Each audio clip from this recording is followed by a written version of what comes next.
සිරිලක ඇසිදිසි සරසවි පින්දිම දොරින් දොරට දොර මඩලාවයි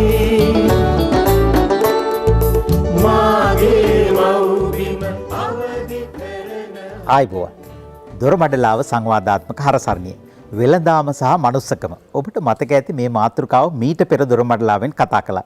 එදා ඒ වැඩසටහනට ඉතා ඉහළ මට්ටමේ ප්‍රතිචාරයක් අපට ලැබුණා මෙරටින් වගේම පිටරටින්. බොහෝ දෙනෙක් කතා කරලා අපට කිව්වා අපට ඉල්ලීම් කළා මේ වැඩසටහන තව ඉදිරියට අරගෙන යන්න තවත් පියවරක් තියන්න කියලා. විශේෂයෙන්ම ආගම ධර්මයට නැඹුරුව මේ සාකච්ඡාව කරන්න බැරිද කියලා අපෙන් විමසා සිටියා. විශේෂයෙන් වෙළඳාම ගැන ආගම ධර්මයේ සඳහන් වෙන්නේ මොනවදයි දැනගන්නටත් කැමතියි කියලා. ඉතින් අපි කල්පනා කළා විශේෂයෙන් ආගම ධර්මයේ පැත්තට නැඹුරුව මේ මාතෘකාව සාකච්ඡා කරන්නට වෙළඳාම සහ මනුස්සකම අදත් මාතෘකාව මා කැමතියි අපේ විද්වත් මණ්ඩලය හඳුන්වා දෙන්න.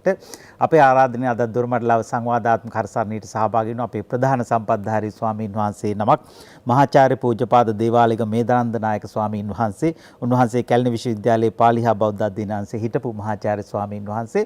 ඒ වගේම අපේ ආරාධනෙන් අද දොරමඩලාව සංවාදාත්මක හරසරණීට සහභාගී වෙන අපේ තවත් ප්‍රධාන සම්පත්ධාරී ගායන චානක විදානපතින මහත්මයා කතිකාචාර්යවරයෙක් පර්යේෂකෙක් ලේඛකයෙක් හැටියට හඳුන්වා දෙන්න පුළුවන්.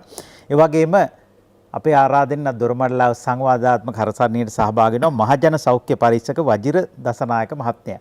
විශේෂයෙන්ම මේ වෙළඳාමේ නූතන වෙළඳාමේ අපේ ගෞරවනීය නායක ස්වාමීන් වහන්සේත් ගායන චානුක මහත්මයාත් බෞද්ධ සාහිත්‍යයේ මේන වෙළඳාම මනුස්සකම ගැන නිදසුන් සහිතව කතා කරයි. නූතන වෙළඳාමේ මනුස්සකම දෝරේ ගලාගෙන යන හැටි අපේ මහජන සෞඛ්‍ය පරීක්ෂකතුමා කදිවට පැහැදිලි කරයි කියලා අපි විශ්වාස කරනවා. අපේ ගෞරවනීය ස්වාමීන් වහන්සේ ආරම්භයක් ලබා දෙයි අපේ මාතෘකාවට. ඔව් අපේ හසන්ත මහත්තයා ගායන මහත්මයා මහජන මේ සෞඛ්‍ය පරීක්ෂකතුමනි මගේ අපේ වැඩිහිටියෙක් අපේ පවුලෙම ඇත්තටම වැඩිහිටියෙක් සැලකිය යුතු වැඩිහිටියෙක් එතුමාට වයස දැන් අවුරුදු 90කට හිටුවේ පරණ කතන්දර කියනවා විතරම පරණ කතන්දර සමහරට හුඟක් වයස යනකොට මේ පරණ කතන්දර ටික හදලත් කියනවා පරණ කට්ටිය. ඉතින් මේ කතාන්තරයක් කිව්ව දවසක් මුදලාලි කෙනෙක් ගැන. ඉතින් එයා දන්නේ ඔය මේ හල් ගරපු කාලේ. දැන් හල් ගරන්නේ නැහනේ. වෙන ගරිලි දිනනවා රටේ. මම කියන්නේ හල් ගරිල්ල නැහනේ දැන්. පිටි කොටපු කාලේ. දැන් පිටි කොටන්නෙත් නැහනේ. මිරි සඹරපු කාලේ. දැන් මිරි සඹරන්නෙත් නැහනේ. ඒ කාලට සම්බන්ධ කතාවක් මේක. කඩේ වහන්න සූදානම් වෙලා කඩයක් ගමේ කඩයක් සුපිරි වෙළඳ සැලක් නෙවෙයි ගමේ කඩයක් වහන්න සූදානම් වෙලා මුදලාලි කඩේ වැඩ කරන ළමයට කතා කරනවා. ඒ කතාව කියන හැටියට. දැන් කඩේ වහන්නයි හදන්නේ. කඩේ වහන්න ලේස්තියක්. හෙට උදේ කඩේ අරිනවනේ. හරිනකොට කඩේ පිහ දාලා ඔක්කොම කටයුතු කරලා තියෙන්න ඕනේ රාත්‍රියේ. රෑම කඩේ පිහ දාලා බඩු මුට්ටු පිළිවෙලට තියලා මේ කහදියරේ එහෙම ඉහලා හඳුන් කුරුපත්තු වල රෑම තේවාවල් කරලා තියනවා. උදේට කඩේ අරිනවා. දැන් කඩේ වැඩ කරන කොළුවකට කියනවලු දැන් කඩේ වහන්න තියෙන්නේ. දැන් ඔබේ වතාවත් ටික කළාද? කරා මුදලාලි.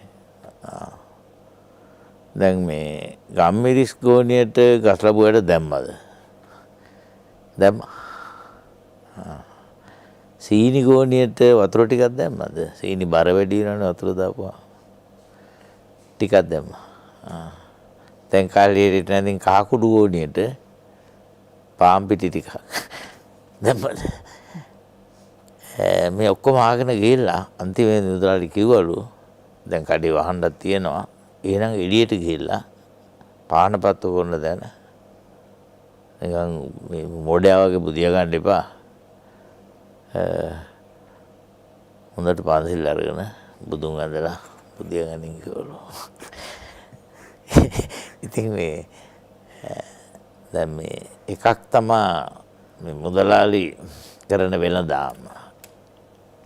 අර ඔබතුමාගේ මාතෘකාවේ හැටියටම මනුස්සකම ඉක්මවාගේ වෙළඳාම. ලාභ ලැබීම හුදෙක් එකම පරමාර්ථය කරගෙන දූෂිත වෙළඳාමක් කරනවා අය. මිනිසුන්ගේ සෞඛ්‍යයට අහිතකර විදිහට වංචනික වෙළඳාමක්. අනිත් එක අර කඩේ වැඩ කරන ළමයාට එයා කියනවානේ මේ ඔක්කොම වැරදි කරලා මේ වැරදි වල ටික කරලා බුදුන් අඳලා පන්සිල් අරන් නේදා ගන්න කියලා. ඒකට ආගමටත් වංචාව කරනවා. ආගමටත් වංචාවක් කරලා තියෙනවා යා. ඉතින් මෙහෙම ඔහොම කතාවක් කිව්වා. ඉතින් අපි ජීවත් වෙන මේ කාලෙත් ඒ වගේ ඊට සමාන ඊටත් වැඩිය දියුණු විදිහට ඊටත් වැඩිය සංකීර්ණ විදිහට අපිට සමහර විට අපිට තේරුම් ගන්න බැරි තරමට මේ වංචනික වෙළඳාම් මිනිස්සු කරනවා. බුද්ධ ධර්මයේ කියනවා තුලා කූට, කංශ කූට, මාන කූට කියලා බ්‍රහ්මජාල සූත්‍රයේ වෙළඳාම් තුනක් ගැන. ඒ තුනම අපේ කාලේ තඩු වැඩි වශයෙන් තියෙනවා. තුලා කූට කියන්නේ මේ හොර තරාදි පාවිච්චිය. හොර තරාදි පාවිච්චිය. අටුවාවේ හරි ලස්සනට ඕක තෝරනවා හොර තරාදි කියන්නේ මොකක්ද කියලා. තමන් බඩු ගන්නකොටත් කිරලා ගන්න ඕනේ නේ මුදලාලි. දැන් කවුරු හරි ගමේ කෙනෙක් එළවලු ටිකක් ගෙනාව කොරටුවකින් ඒක මුදලාලි මෙලට ගන්න ඕනේ නේ. එතකොට බඩු ගන්නකොට මේ එයා මේ එයාගේ තරාදිය තියෙන්නේ අර තරාදි පඩිය ඉස්සර තිබුණේ. ඒක මුදලාලිගේ පැත්තටලු. බඩු විකුණනකොට ඒ තරාදි පඩිය යන්නේ පාරිභෝගිකගේ පැත්තටලු. ඉතින් මේ හරි ලස්සනට කියනවා එතන. ඉතින් ඔහොම මේ තුලාකූට හොර තරාදි පාවිච්චිය මේ කාලේ හැටියට දැන් තරාදි ලියාපදිංචි කරන්න ඕනේ. දැන් විද්‍යුත් තරාදි තියෙනවා. ඉස්සර විද්‍යුත් තරාදි තිබුණේ නැහැ. අපි දන්න කාලේ තිබුණා දෙපැත්තට එල්ලපු තරාදිය. ඒක වංචනික වැඩ කරන්න හරි ලේසි. ඒක මේ දැන් තියෙන විද්‍යුත් තරාදිය ටිකක් අමාරුයි. ඉතින් මේ හොරට කිරන්න රාත්තල මේ තුන් කාල රාත්තරට කිරන්න. ඉතින් මේ තුලාකොට කියන්නේ ඒකයි. අනිසි විදිහට කිරනවා. මානකොට කියන්නේ මනිනවා. දැන් මැනිලිත් තියෙනවානේ දැන් සේරුවෙන් මැන්නනේ අපේ ඉස්සර. අර රෙදි හැම විකුණනකොට ඉතින් දැනුත් මැනලානේ විකුණන්නේ. රෙදි කිරලා විකුණන්නේ නැහැ නේ තාම. එහෙනම් ඉස්සර හාලුත් කිරලා විකිනේ නැහැ. ඔය හාල් ඉතින් අනිත් බොහෝ දේවල් කිරලා විකිනේ. මැන්න හුණ්ඩුවෙන් එහෙම නැත්නම් සේරුවෙන් මැන්න. ඉතින් ඒ මානකොට කියන්නේ හොර මිනුම් භාවිතය. අනිසි විදියට Tamanට වාසි විදියට මිනුම් හදා ගන්නවා. හොර කියලා කියන්නේ ඉතින් අනිසි විදියට නීත්‍යානුකූල නොවන වැරදි මිනුම් පාවිච්චි කරනවා Tamanට වාසි වෙන විදියට. කංශකෝට කියන්නේ තුන්වෙනි එක බ්‍රහ්මජාල සූත්‍රයේ කියන ව්‍යාජ භාණ්ඩ විකිණීම. ඒ කියන්නේ බොරු රන් එහෙම රත්තරන් භාණ්ඩ විකුණනවා නිකම් බෙලි කැලි රත්තරන් පාට පිටින් ගාලා විකුණනවා මේ ආවරයෙන් පාණ්ඩු පෙට්ටියමයි නම්බර එකේ හොඳම රත්තරන් මේක හොයාගන්න හම්බෙන්නේ නැහැ නෝනායි කොහෙන්වත් කියලා මාළේ විකුණනවා. සමහර තැන්වල පිටකොටු එහෙම තියනවලු මේ ටිකක් ආලාමිලා ඉන්නවත් දන්නේ මේක දැක්කොත් මේක කියලා මේ අර සෙනග නැති තැනකට එක ගිහිල්ලා වෙලදාම් කරනවා කියන්නේ අර බිලි කැලිමයි නියම රත්තරන් මේක විකුණන්න තහනම් මේ නීති විරෝධී දැන් ඔයාලට ඉඳලා දෙන්නේ කියලා එහෙම දෙන්නේ. ඒත් ඉතින් මේ ව්‍යාජ භාණ්ඩ එහෙම මේ කාලේ ඔය කියන තුන් විදිහෙම කූට වෙනදාම් අපේ කාලෙත් ආරංචි තියෙනවා. අපි දන්නවා මනුස්සකමට පටහැනි හැසිරීම් වෙලෙන්දන්ගේ හුදෙක් ලාභය දිහා බලාගෙන කරන වැඩ. ඉතින් බුද්ධ ධර්මය කියන්නේම ධාර්මික වෙළඳාම ගැන, දැහැමි වෙළඳාම.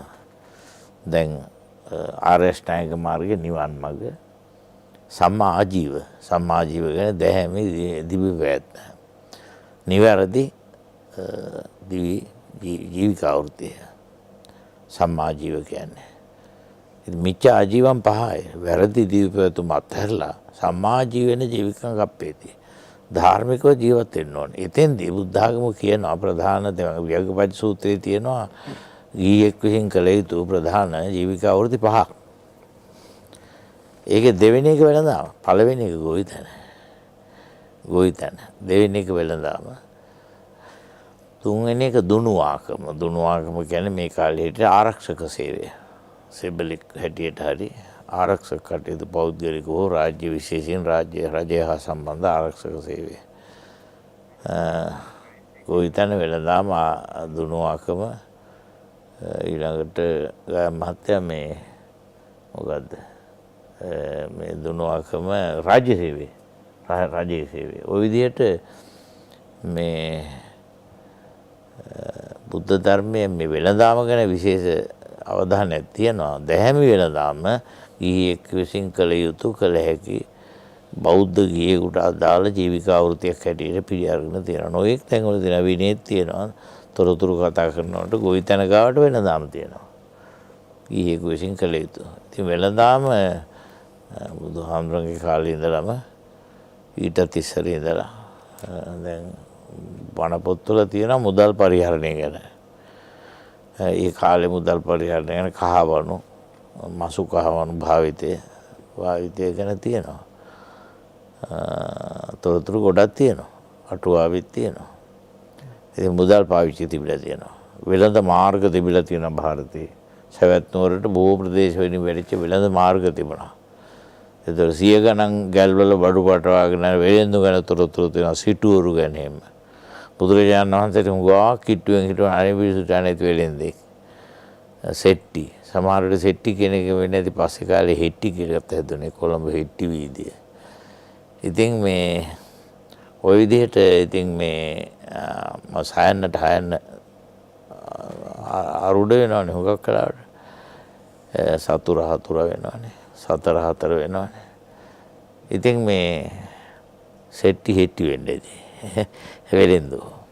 දැන් නම් හෙට්ටි වීදිය කියන්නේ වෙන හෙට්ටි වීදිය මේ රන්දිදී විකුණන වීදියක් නේද? එහෙමම නැද්ද? කොළඹ. ඉතින් මේ විදිහට සිටුවරු ගැන බොහෝ තොරතුරු බණ පොත්වල තියෙනවා. ජාතක කතාවලත් තියෙනවා. වෙලෙන්දු ගැන හුඟක් තොරතුරු වෙළඳාමට සම්බන්ධ ජාතක කතා රාශියක් තියෙනවා. ඉතින් අපේ සාකච්ඡාවේදී ඒ කියන කාරණාත් සමග මම මුලින් කියපු කතාන්තරේ ඒකෙන් කියවෙන කූට වෙළඳාම මනුස්සකම ඉක්මවා ගිහින් තියෙන හැටි ඉදිරියට අපිට කතා කරන්න පුළුවන්. අද කාලේ මේ තියෙන අනතුරු ඒවෙන් අපි කොහොමද මේ ධාර්මික නීතිගරුක නියම සාධාරණ හොඳ වෙළෙන්දෙක් හොයාගන්නේ කොහොමද? එහෙම වෙළඳාමක් කරන්න පුළුවන් කොහොමද? කොයි ආකාරයකද සොයාගන්නේ කොහොමද කියලා අපිට යම් කිසි අත්දැකීමක් ගන්න පුළුවන් වෙයි. ඉදිරියට වෙළඳාම සහ මනුස්සකම අද දොරමඩලාවේ මාතෘකාවත් එයයි. දැන් මෙහෙම මාතෘකා යොදාගෙන කතා කරනකොට නිදසුන් සහිතව කෙනෙක් හිතන්න පුළුවන් වෙළෙන්ද කියනවා කට්ට කයිරා ටික වෙට්ට පිත්තල බලන්න රට කපටි ටිකක් නේද මේ වෙළෙන්දු කියන්නේ කියලා කෙනෙක් හිතන අනේ නෑ. බොහොම ධාර්මික විදිහට ලාභයකුත් උපයා ගන්න අතරේ පාරිභෝගික සත්කාරයක් හැටියට වෙළඳාම කරන අය දැහැමින් වෙළඳාම් කරන අය ඉන්නවා. අපි ඒ අගය කරන්න ඕනේ. කාටත් ආදර්ශයක් විදිහට වෙළඳ සමාජයේ නැතුව විශේෂයෙන් මේ රූපවාහිනී මාධ්‍ය අපි මේක පවත්වාගෙන යන්න බෑ. අද කාලේ අපේ හැමතුරුනේ මේ ධර්ම ප්‍රචාරක කටයුතු පවත්වාගෙන යන්න බෑ. ඒ දානපතියන්ගේ අනුග්‍රහය නැතුව. ඒ ආදී වශයෙන් ගත්තාම විශාල සේවයක් වෙනවා මේ වෙළඳ සමාජයේ. සමහරුන්ගේ දානපතියන්ගේ අනුග්‍රහය මේ අර තමන්ගේ කූට ව්‍යාපාර ආවරණය කරගන්න කරන ඇති එහෙම ඇතිනවා. එහෙමවත් ඇති. මට අවසර දෙන්න පාලක මැදිරිය මගින් දැන් වෙලාව පෙන්නනවා. දැන් වෙලාව කීයද කියලා පෙන්නනවා. අපි ඒක බලලා ඊට පස්සේ ගායන්චානක මහත්තයත් එක්ක කතා කරමු.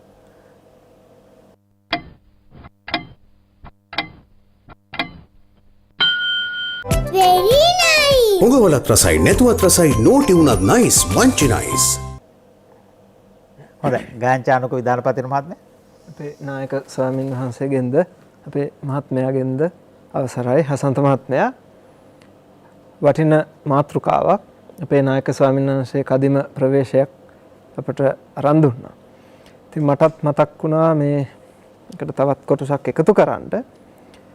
දැන් අපේ බුදුරජාණන් වහන්සේගේ දේශනාව අනුසාරයෙන් මේක අපි කතා කරනකොට හසන්ත මහත්මයා බුදුරජාණන් වහන්සේ වදාරනවා කාමභෝගී ගිහියට ධනය නැති එක දුකක් කියලා. නේද ස්වාමීන් වහන්සේ?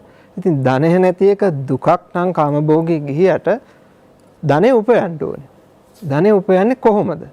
දැන් රැකියාවක් කරන්න ඕනේ. එතකොට බුදුරජාණන් වහන්සේ අපට වදාරනවා කල යුතු රැකියාව මොනවද නොකල යුතු රැකියාව මොනවද? දැන් වනිජ්ජා කියලා සූත්‍රයක් තියෙනවනේ අංගුත්තර නිකායේ පංචක නිපාතේ. ඒකෙදි වදාරනවා උන්වහන්සේ මේ රැකියාව පහ කරන්න එපා කියලා. මොනවාද මේ රැකියාව පහ? දැන් ඔය ව්‍යාපාර වලට බොහොම වටින තැනක් මේක. මොකද්ද? අවියායුධ වෙළඳාම කරන්න එපා කිව්වා. ඒ කියන්නේ සත්ව හිංසාවට ලක් වෙන. නැතුව මේ පාන් කපන පිහි උදලු කැතිමන්න විකුණන්න එපා කියන එක නෙමෙයි. සත්ව හිංසාවට අදාළ අවියායුධ වෙළඳාම. සත්ව ඝාතනයට අදාළව සත්ව වෙළඳාම. වසවිස වෙළඳාම. විනාශය පිණිස පවතිනවනේ. වහල් වෙළඳාම, මත්ද්‍රව්‍ය වෙළඳාම. මෙන්න මේ පහ කරන්න එපා. සුදුසු නැහැ. Tamanටත් හොඳ නැහැ, අනුන්ටත් හොඳ නැහැ. ලෝකයටම කරදරයක් මේ පහ. ඉතින් ඔය පහෙන් වැළකීලා අපේ නායක ස්වාමීන් වහන්සේ දැන් අර වදාළ ආකාරයට බුදුරජාණන් වහන්සේ අනුමත කරනවා කෘෂි කර්මය. දැන් හසන්ත මහත්මයා මේ වගේ විපත්ති කාලයකදී අපේ වගාකරුවෝ ඒ කියන්නේ ගොවියෝ වවන්නේ නැත්නම් අපි කාලේ ඉවරයිනේ. මේ මිනිසුන්ට පින් සිද්ධ වෙන්න එපා. අපි බඩගින්න ඉන්නේ නැහනේ. එතකොට එළවලු ටික තියෙනවා, හාල් ටික තියෙනවා නේ මහත්මයා. ඉතින් අපිට ඒ ඇත්තන්ට පින් සිද්ධ වෙන්න ඕනේ. ඉතින් ගොවියෝ හරි වටින දෙයක් කරන්නේ කෘෂි කර්මයට අදාළව වගා කටයුතු. ඊට පස්සේ බලන්න පේෂ කර්මාන්තය, මැටි කර්මාන්තය, ගුඹල් කර්මාන්තය. මේ වැඩසටහනක්ම කළානේ ඔබතුමන්ලා ඊට අදාළව. ඔය වගේ අපට විවිධ කර්මාන්ත තියෙනවා. ඒකට බුදුරජාණන් වහන්සේ කර්මාන්ත වර්ණනා කළා රාජ්‍ය සේවයට අදාළවත් ඒ ආකාරයට. දැන් ඉතින් මේ හොඳ රැකියාව තියෙනවනේ. ඒ රැකියාව කොහොමද කරන්නේ? හොරබරු නැතුව. උට්ටාන විරියාදි ගතේහි බාහබල පරිචිතේහි සේදාවක්කිතේහි ධම්මිකේහි ධම්මලතේහි.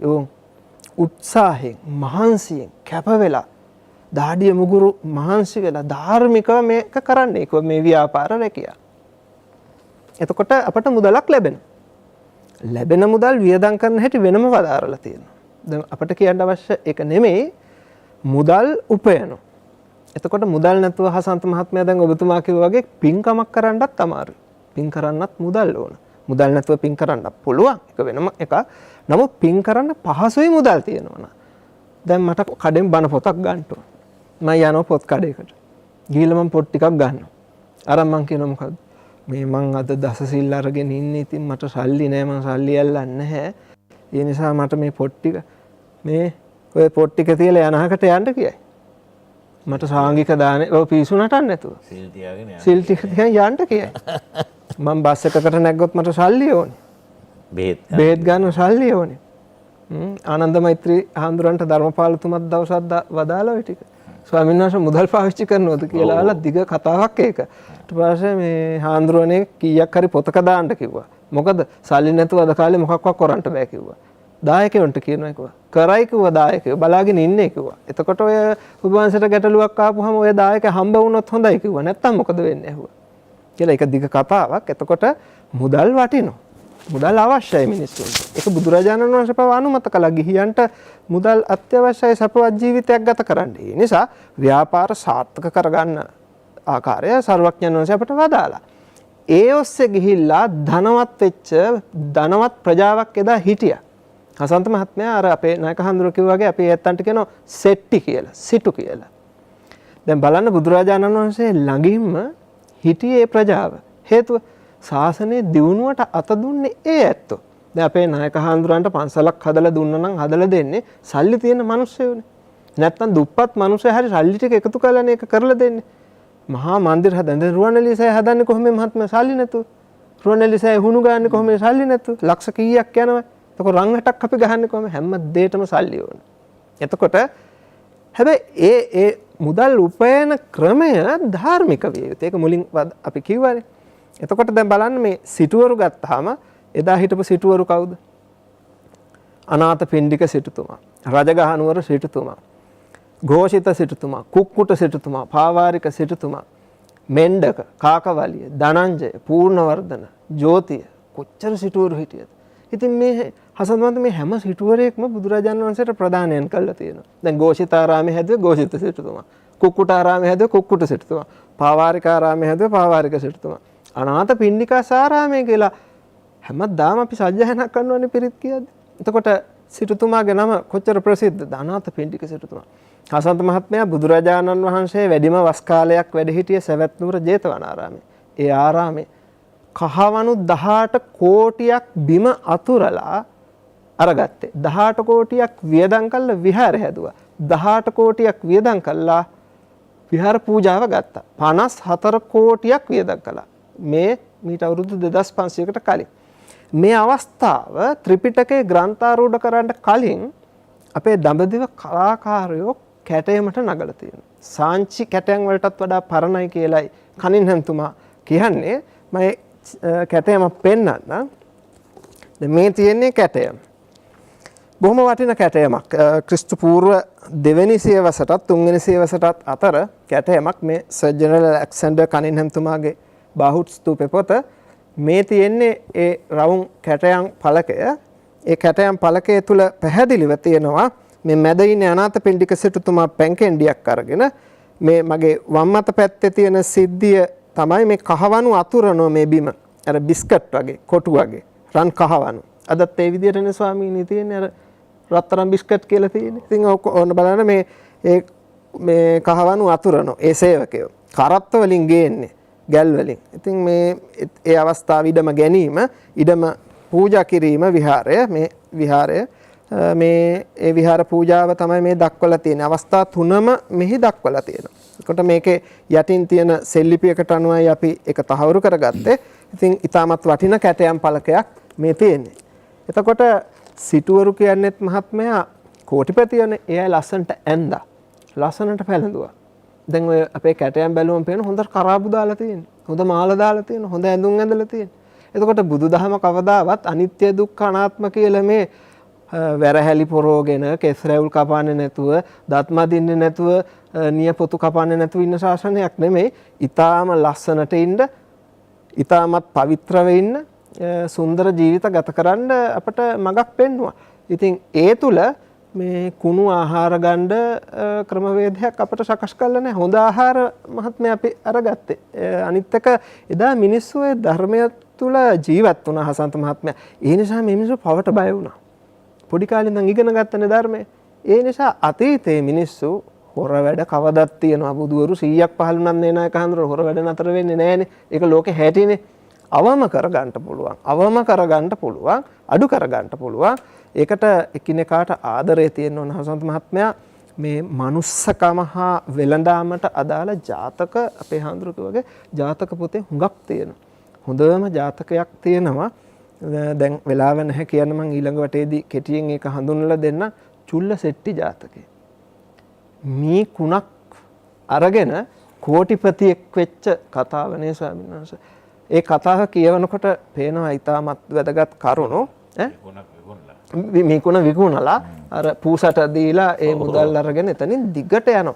හසන්ත මහත්මයා ඒක ඊළඟ වටේදී අනාවරණය කරන්න. මොකද ඒ තුල තියෙනවා මේ මහන්සිය, කැපවීම, උත්හාන වීරිය තියෙනවා. දැන් මේ මනුස්සය බලන්නකො මේ කුණ අරගෙන විකුණලා කෝටිපතියෙක් වෙන තාක්කල් ගියානේ. දැන් අපේ අයට එක සැරේ ඕන එක්ක අධ්‍යක්ෂක පදවියක් මොකක් හරි ටයි එකක් දාගෙන සමහරක් වෙලාවට ටික ටික නෙමෙයි යන්න හදන. එක සැරේ ගිහිලා ආයතනයේ ප්‍රධානිය වෙන්න. ඉතින් කවද්ද හරියන්නේ? මහන්සි වෙන්නේ නැහැ.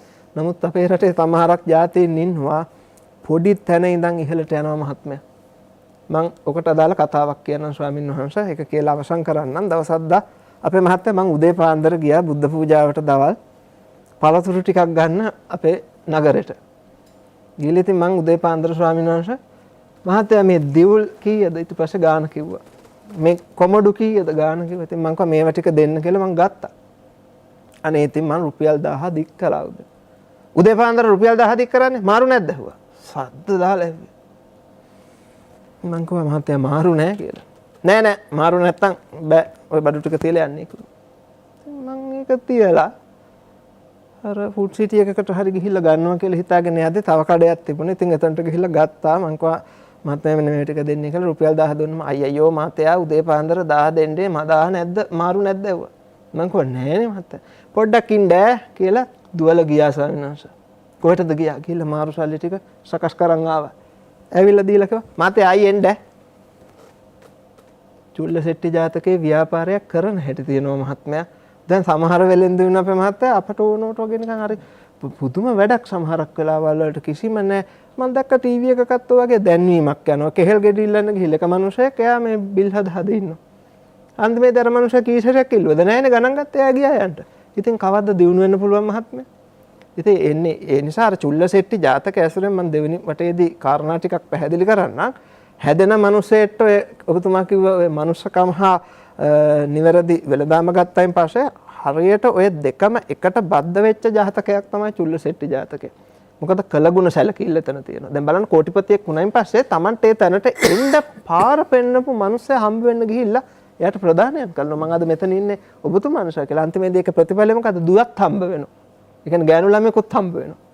අන්න බලන්න මේ වගේ ශ්‍රේෂ්ඨ පුරුෂයෙක් අතහරින්න හොඳ නැහැ කියලා. අනිත් එක මහත්මයා මිනිස්සුත් එක්ක අර ඔෂීන් කියලා හරි ලස්සන නාටකයක් ගෑනේ ජපන්.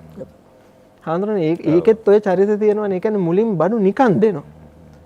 සහන මිලකට දෙනවා. දීලා මිනිස්සු වශී කර ගන්න ඕනේ. මිනිස්සුත් අමනාප කරගෙන අපිට මේ ගමන කරන්න බෑ. මිනිස්සුන්ගේ මේ සද්ද බලන්න කැමති නෑ. මිනිස්සුන්ගේ උපක්‍රමයක් හෝ කපටිකමක් හැටියටම නෙවෙයි. එහෙම ප්‍රයෝග සම්පත්තියනේ. ඒක කපටිකමක් නෙමෙයි සම්පත්තියක්. ඒක මිනිස්සුන්ට තියෙන දක්ෂතාවය. මිනිස්සු ඇද ගන්න ආකාරය. ඉතින් අපට ඒක බෝධිසත්ව චරිතයෙන් පැහැදිලි කරලා තියෙනවා. ඉතින් ඒ වගේ හුඟක් දේවල් අපට මේ චුල්ලසෙට්ටි ජාතකෙනුත් ලබා ගන්න පුළුවන්. මේ අපි ඊළඟ වටේදී ඒ ටික කතා කරමු. මහජන සම්බන්ධතා පිළිබඳ දැනුම වෙළඳාමට කොයිතරම් වැදගත්ද කියලාත් අපි කතා කරමු. sannivedanaya පිළිබඳ දැනුම, කතාබහ, වචන හෝමාරුව සමහරු ඉතින් හොඳට කතා කරලා හොඳට කතා කරනවා. hina වෙලා අර ගායත්‍යාරු මහත්තයා කිව්වා ඊටත් වඩා හොදට කසාකෝ සුදු වෙලා අනේ වන්දනවල අර මේ කියලා බබත් ඇවිල්ලා අර මේ කියලා බාල බඩු ටික පටෝල යවන හොඳට කතා කරලා එහෙම ඇත්තිනවා. ඉතින් කතා බහපත් නෙමෙයි මේක පසුබිමේ තියෙන විද්‍යාව මොකද්ද කියලාත් අපි කතා කරමු. සමහර දේවල් මේ විශේෂ නොදන්න බව තේරුණාම දැන් විදේශිකෝ වංචා කරනවා එහෙම. දැන් අපි මේ විදුලි උපකරණයක් ගන්න කියලා අපි දන්නේ නැහැ විදුලි උපකරණ ගැන. වැඩි තේරුම. බොරු කියලා හිටනම් ඉතින් බාල බඩු අපිට දෙනවා හොඳ බඩු කියලා. වෙළඳාම සහ මනුස්සකම ගැන කතා කරන්නේ අපිට වෙලාව බලන්නටත් තියෙනවා. පාලක මැදිරිය මගින් නිකුත් කරන පණිවිඩ කීපයකින් පස්සේ අපි මහජන සෞඛ්‍ය පරීක්ෂකතුමාත් එක්ක කතා කරමු.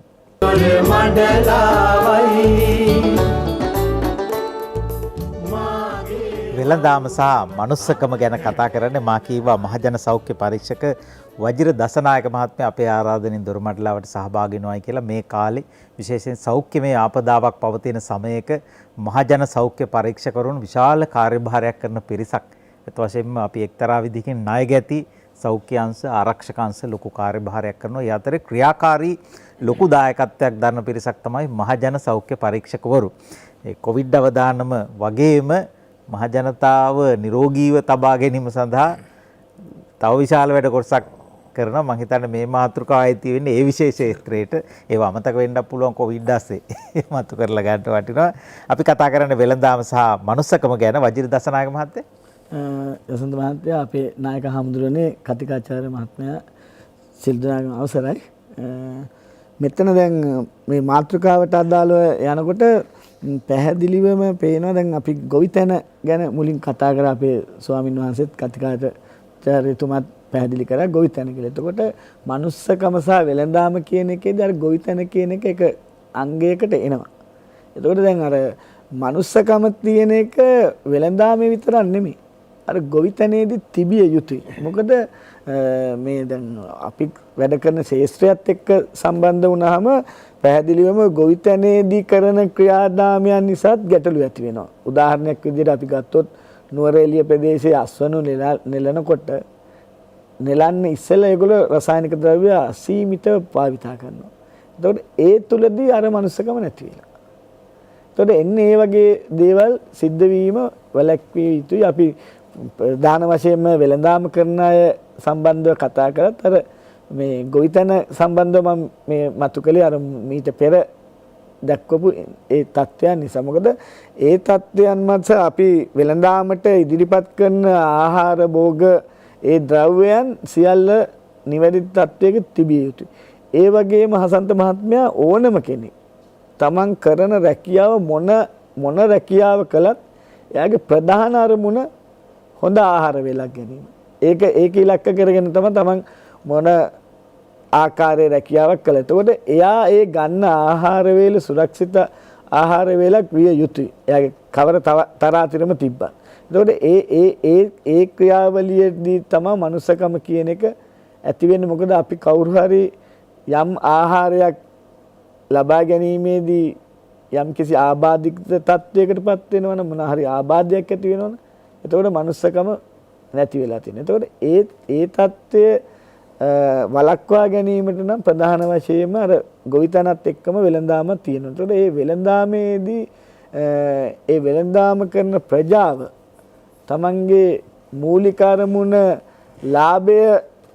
ලාභයම කියන දේ තීරණය මතම වෙළඳාම සිද්ධ වෙනවා නම් ඒ මනුස්සකම ඇත්තේ නෑ. සමාජයේ ඇත්තටම බිඳ වැටීම සිද්ධ වෙනවා. මොකද ඒගොල්ලෝ තේරුම් ගන්න ඕනේ වෙළඳාම සිද්ධ වෙනවා නම් අපේ පාරිභෝගිකයා සිටිය යුතුයි. පාරිභෝගිකයා නැතුව වෙළඳාම සිද්ධ කරන්න බෑ.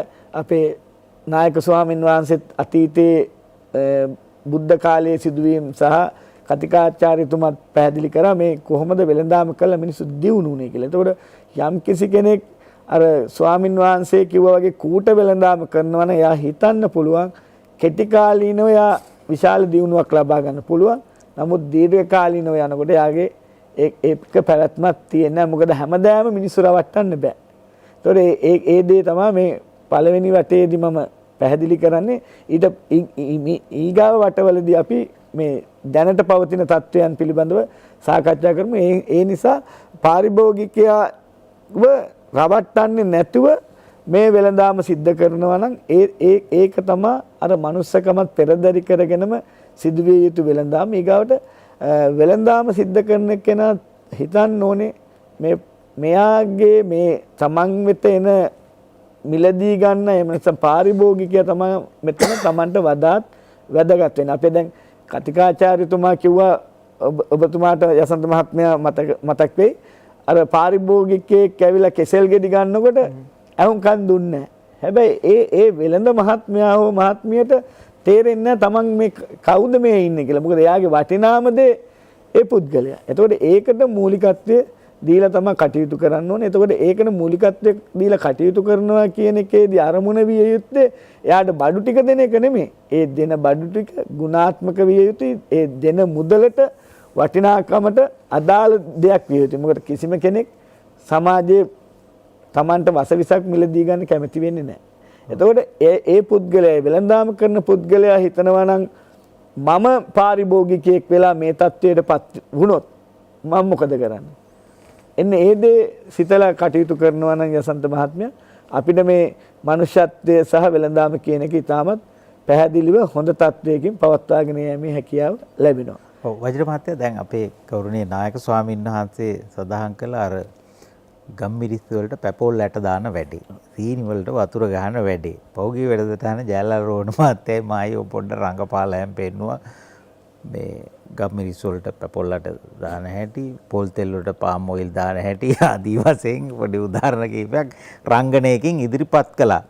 ඒක වජිර මහත්තයා ඔය මේ ඔය ආකාර ගම්මිරිස් වලට පැපෝල් ඇට දාන්න බලන පැපෝල් ඇටත් ගණන් නේද හොඳ ඒවා?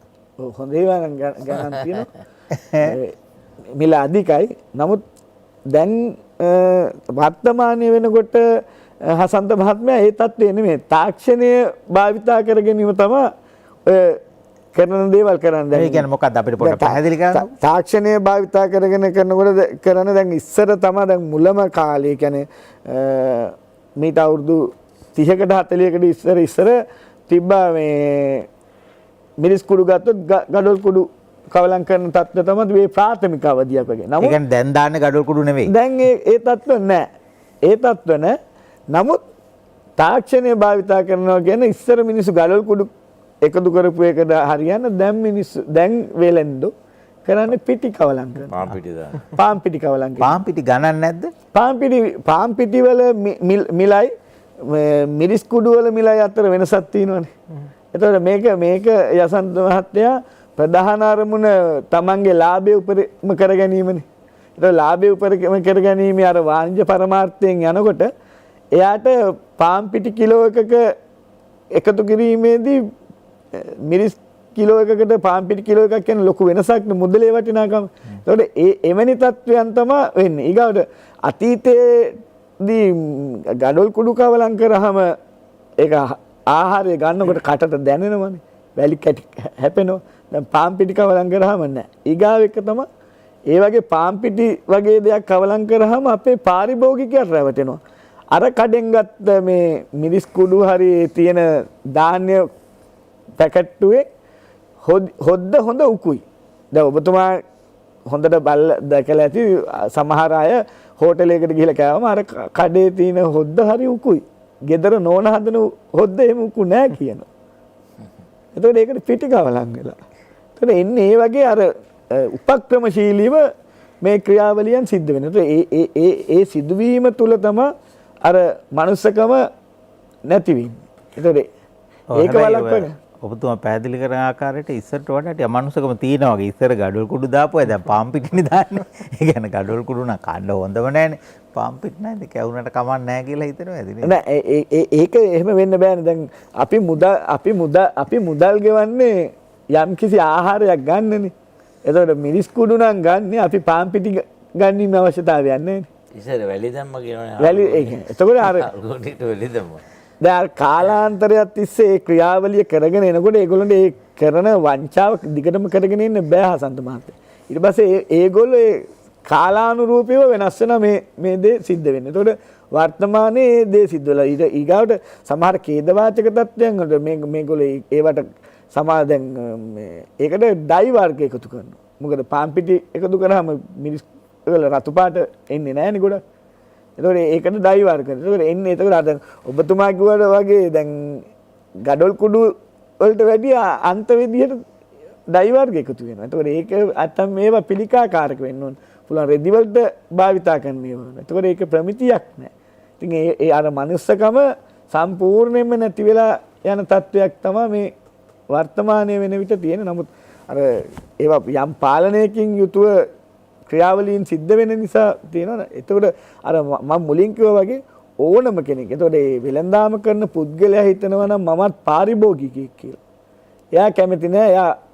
එයා අර වගේ දෙයක් ආහාරයට ගන්න. එයාගේ ළමයින්ට ගන්න. එතකොට ඒගොල්ලෝ ඒ දේ කරන්න මම අකමැති නම් තවත් පුද්ගලයෙක්ට ඒ දේ කිරීම තමයි මේ සෝචනීය තත්ත්වය. ඒක තේරුම් ගන්න ඕනේ. මොකද මොනම දහමකවත් කියලා නැහැනේ මිනිස්සුන්ට මේ එහෙම නරක දේවල් දෙන්න කියලා. කියන බුද්ධ ආගමේවත් කතෝලික දහමේවත් මෙන්න අනිත් ආගමවලත් කියලා නැහැ. කියලා තියෙන්නේ මිනිස්සුන්ට හොඳ ආහාරයක් දෙන්න. එතකොට ඒ ආහාරය දෙන එකේ ඊගාවට හසන්ත මහත්මයා මේ ආහාර වෙළඳාම මම අනිත් වෙළඳාම සම්බන්ධව නෙමෙයි ආහාර වෙළඳාම කියන්නේ ඒ මිනිස්යාට තමන්ගේ ව්‍යාපාරය කරන ගමන් පිනක් කරගන්න දෙයක්. මුදල් හම්බ කරනවා තමයි තව කෙනෙක්ට කන්න දෙන දෙයක්. එතකොට ඒකනේ නිවැරදිව සිද්ධ විය යුතුයි. ඒ දේ සිද්ධ නොවීම තුල තමයි අපිට මේ මාතෘකා දිගටම කතා කරන්න සිද්ධ වෙලා තියෙන්නේ. නෑ ඉතින් වෙලෙන්දෝ ලොකු සේවයක් කරනවා. හසන්ත මහත්තයා කිව්වා වගේ ධාර්මික වෙලෙන්දෝ ඉන්නවා ඇත්ත. වෙළඳාම නොතිබෙන්න අපි වැලිමඩ අල්ල කොළඹට එන්නේ නැහැ. කොළඹ අලවහින්නේ නැහැ. වැලිමඩින් අල්ල එන්න ඕනේ. වෙලෙන්දෝ තමයි මේ ගේන්නේ මේ අර. එතකොට අපිට තිස්සමහාරාමේ කිරි කොළඹට ලැබෙන්නේ වෙනත් පළාත්වලට ලැබෙන වෙළෙන්දු නිසා. ඉතින් වෙළෙන්දු මේ ඒ අතින් මහජනගේ ඔය ආහාර ගැන මේ මහජන සෞඛ්‍ය පරීක්ෂකතුමා කතා කරපු ඉඳන් මම කිව්වේ අපිට අපි කොයි පළාතේ හරි ඉන්නවා නම් ඒ පළාතේ නිෂ්පාදනය නොවන ආහාර වර්ග වෙන පළාත් වලින් ගෙනල්ලා අපිට අලෙවි කරන්න වෙළෙන්දෝ. ඒක ධාර්මිකව කෙරෙන්න ඕන. ඒ වෙළඳාම එක්තරා විදිහක මහජන සේවයක්. මහජන සේවයක් එක්ක හැඩයකින් දැන් කුඩතන්ද සූත්‍රය කියනවානේ වෙළඳන්ට උදව් කරන්න රජුලන්ට බුදුහාමුදුරුවෝ. යම් කෙනෙක් වෙළඳාම හියදෙත් නම් ඔවුන්ට මූලධනය එහෙම දීලා වෙළඳ ශක්තිමත් කරන්න කියනවා. වෙළඳාමට අත දෙන්නත් බුද්ධ ආගමේ මේ ධාර්මික වෙළඳාමට අනුශාසනා තියෙන බුදුහාමුදුරුවන්ගේ. අර වජිර මහත්තයා කිව්වා මේ දැන් මිරිස් කුඩු එකට පාම් පිටි පොඩ්ඩක් දාන්න ඇති. හැබැයි ඉතින් පාම් පිටි කිලෝ එකට මිරිස් කුඩු පොඩ්ඩක් දාලා ඒක මිරිස් කුඩු කියලා විකුණන්න නැත්නම් ඔය කහ කුඩු වලට සමහර රටවල සමහර දේවල් දානවායි කියනවනේ. කහ ගණන් කියනවනේ සමහර රටවල. හොඳ මහත්මයා සමහර රටවල නෙමෙයි අපි මේ ජීවත් වෙන රටේම දැන් මේ වර්තමානයේ වෙනකොට මේ ඉන්න ජනතාවට ලොකු කහ කුඩු සොයා ගැනීම අර්බුදයක් තියෙනවනේ. ඒ කියන්නේ කහ නැති ප්‍රශ්නයක් තියෙනවා. එතකොට දැන් ඒක අද අපේ රටේ ඉන්න අර මේ බහුතරයක් වෙලෙන්ද. ඒ කියන්නේ අර සාධාරණ වෙලෙන්දාමේ යෙදෙන අය ඉන්නවා. බහුතරයක් ඔය ධාන්‍ය වෙලෙන්දාමේ පැකට් කරලා විකුණන ඒ වගේ කණ්ඩායමේ වෙලා තියෙන ඔය ඔබතුමා කිව්වා වගේ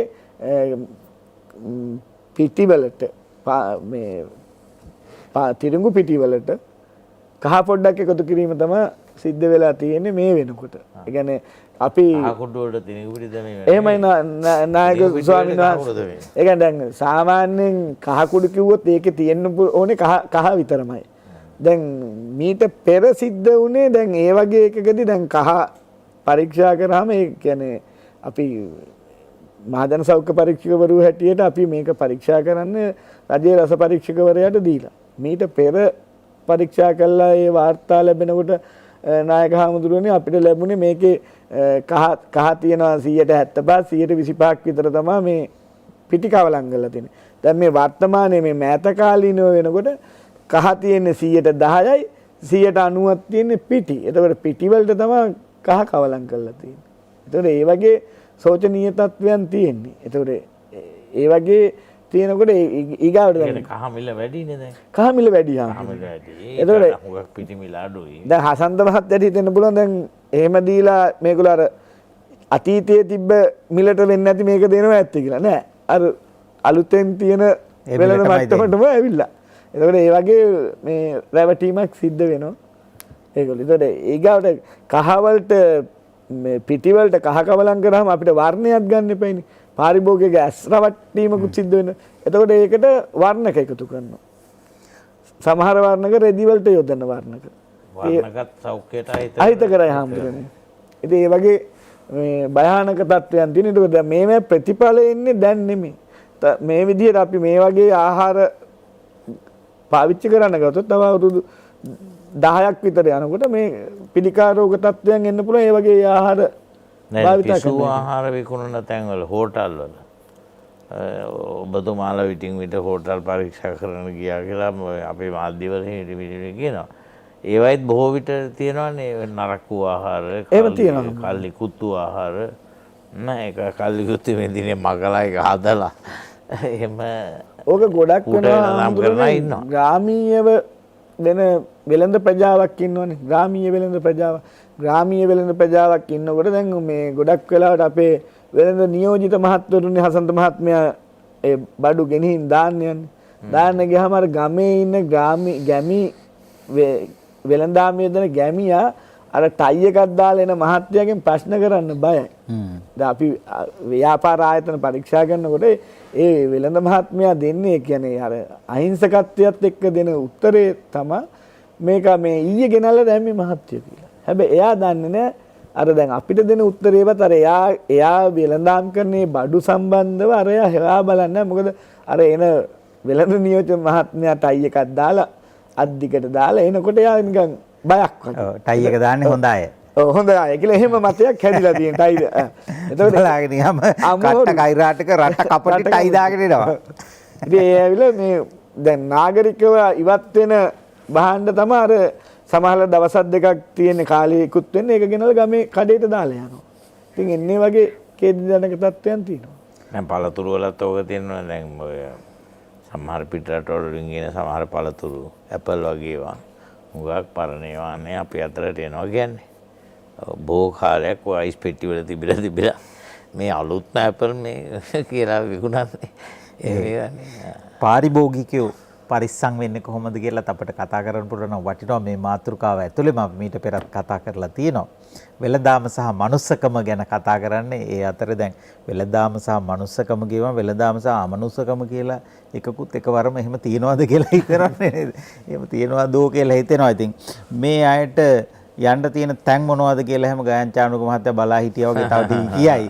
ඔය ඉස්සර ඉඳලම බෞද්ධ සාහිත්‍යයේම සෑම ආගමක ධර්මයකම තියෙනවා. ආගමකම ධර්මයකම තියෙනවා. යහපත් වෙළඳාම අගය කරලා තියෙනවා. අර ඔබතුමා සඳහන් කළා වගේම කිතුණු දහම, ඉස්ලාම් ධර්මය, හින්දු ධර්මය, බුදු දහමේ පුළුල්ව තියෙනවා.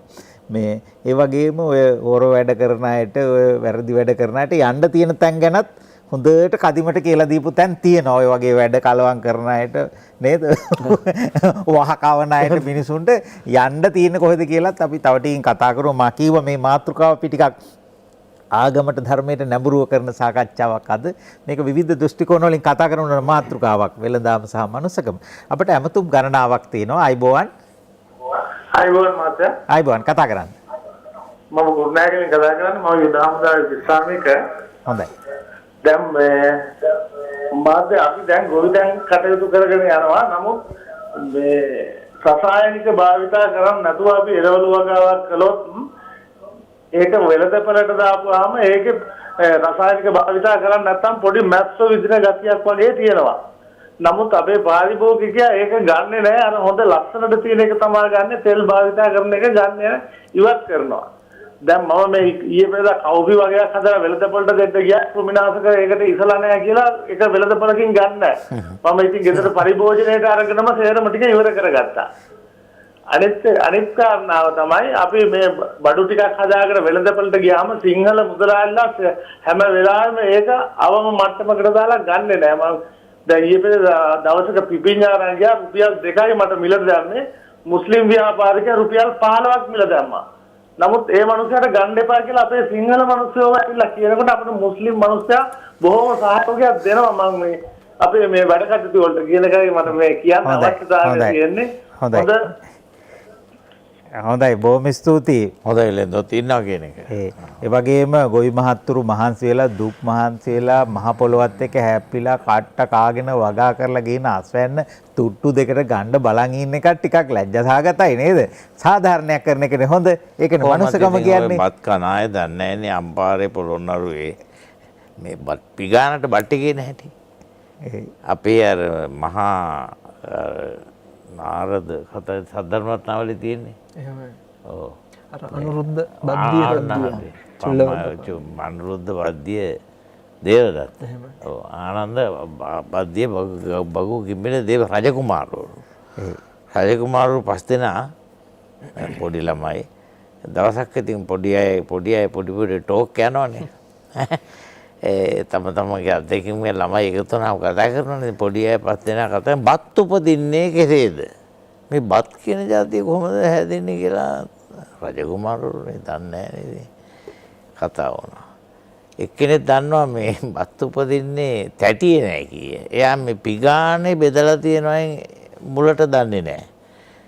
බත් පිගානට බෙදුවට පස්සේ තමයි දැකලා තියෙන්නේ. බත් එයා හිතුවේ මේ බත් පටව ගහන්නේ පිගාන කියලා.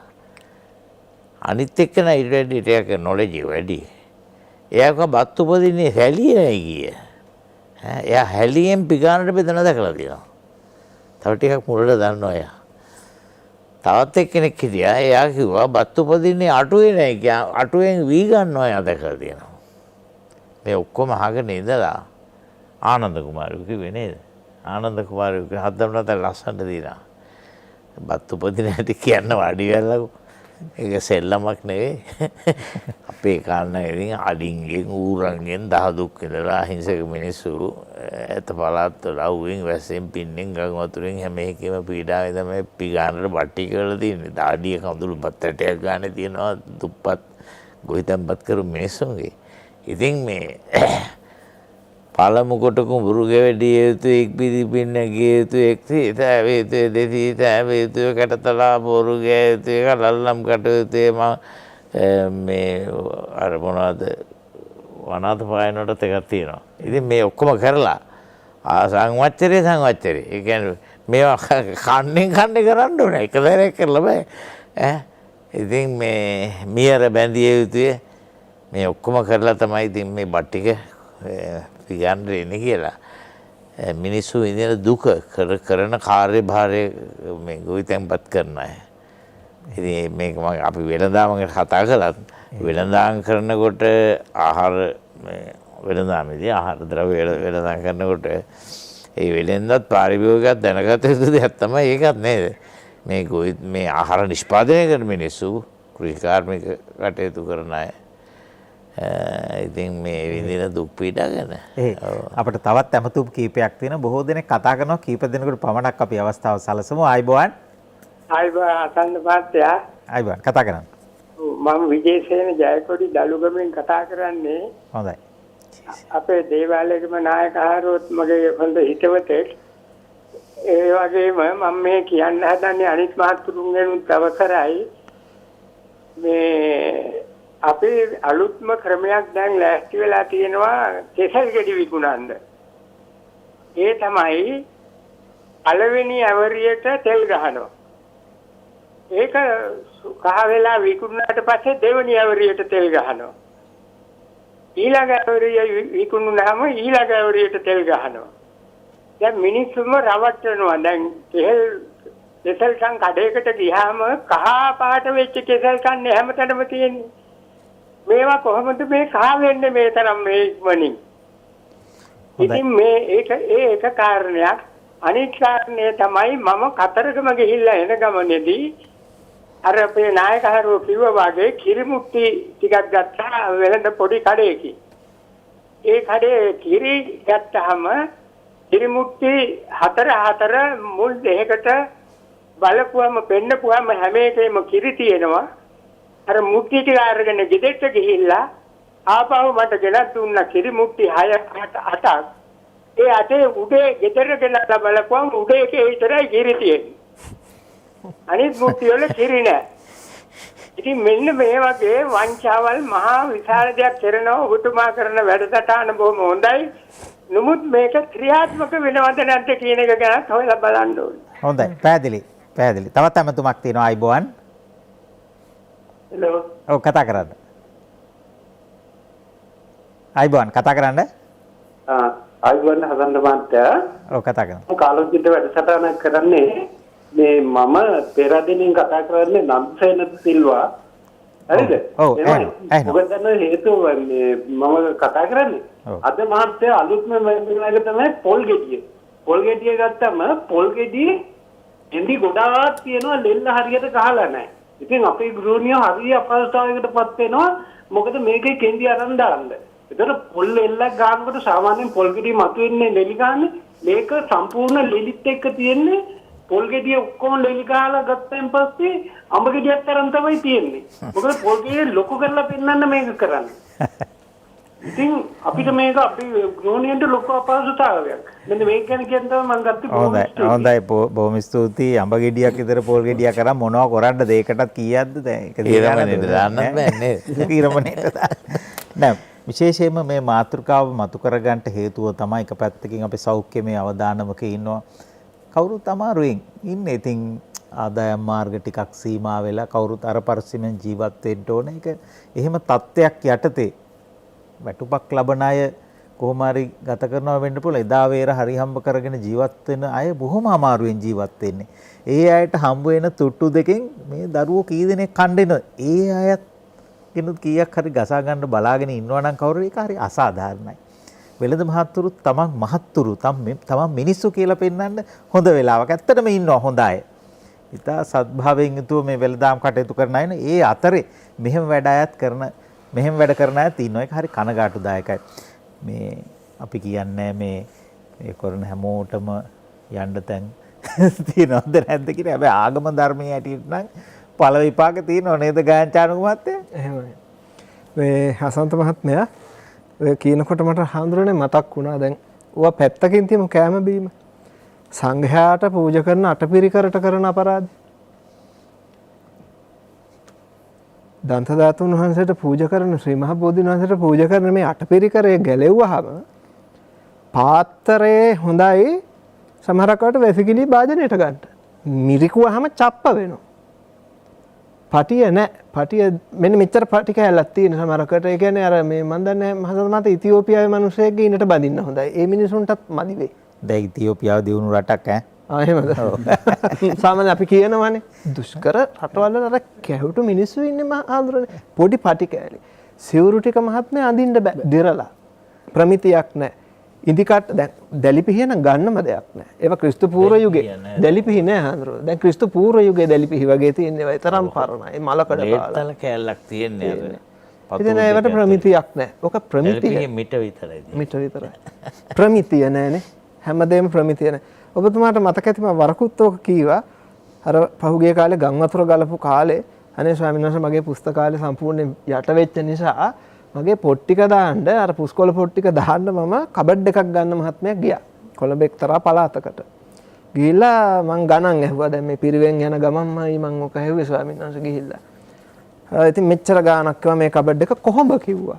ඉතින් මටත් හරි සතුටුයි. හරි ලස්සනයි. අර පරණ හැඩේ කබඩ් හාමුදුරුවෝ පළ තුනකට තියෙනවා. කොහොඹ. ඉතින් මේ ගානට මං අහුවා කොහොඹ දෙනවයි? ඕ එච්චර ගණන් නැහැ කිව්වා.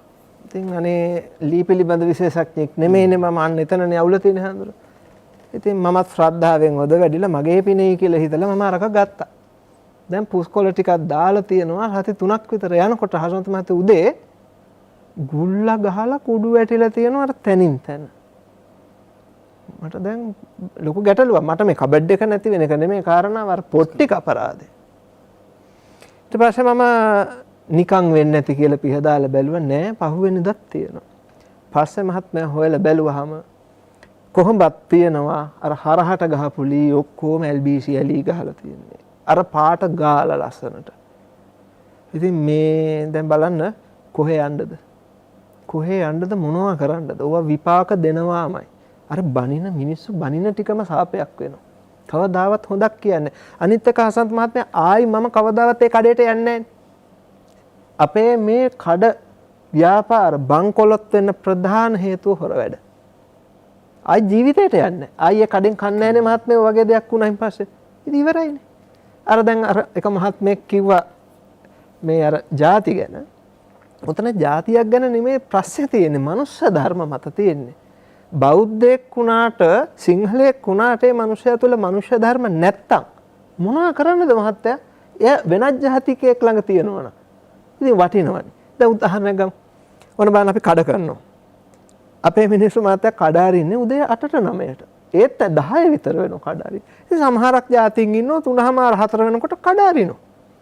ඉතින් බුදුහාමුදුරුවෝ වදාරන්නේ උට්ටානවතෝ සතිමතෝ සුචිකම්මස්ස නිසම්මකාරිනෝ සංයතස්සත ධම්මජීවිනෝ අපමත්තස්ස යසෝබි වඩ්ඩති. ඉතින් බුදුන් වදාළ ධම ක්‍රියාත්මක කරන්නේ යම් මිනිස්සෙක්ද එයාට ජාතියක් ආගමක් ඕනේ නැහැ. මිනිස්සු දියුණු වෙනවා.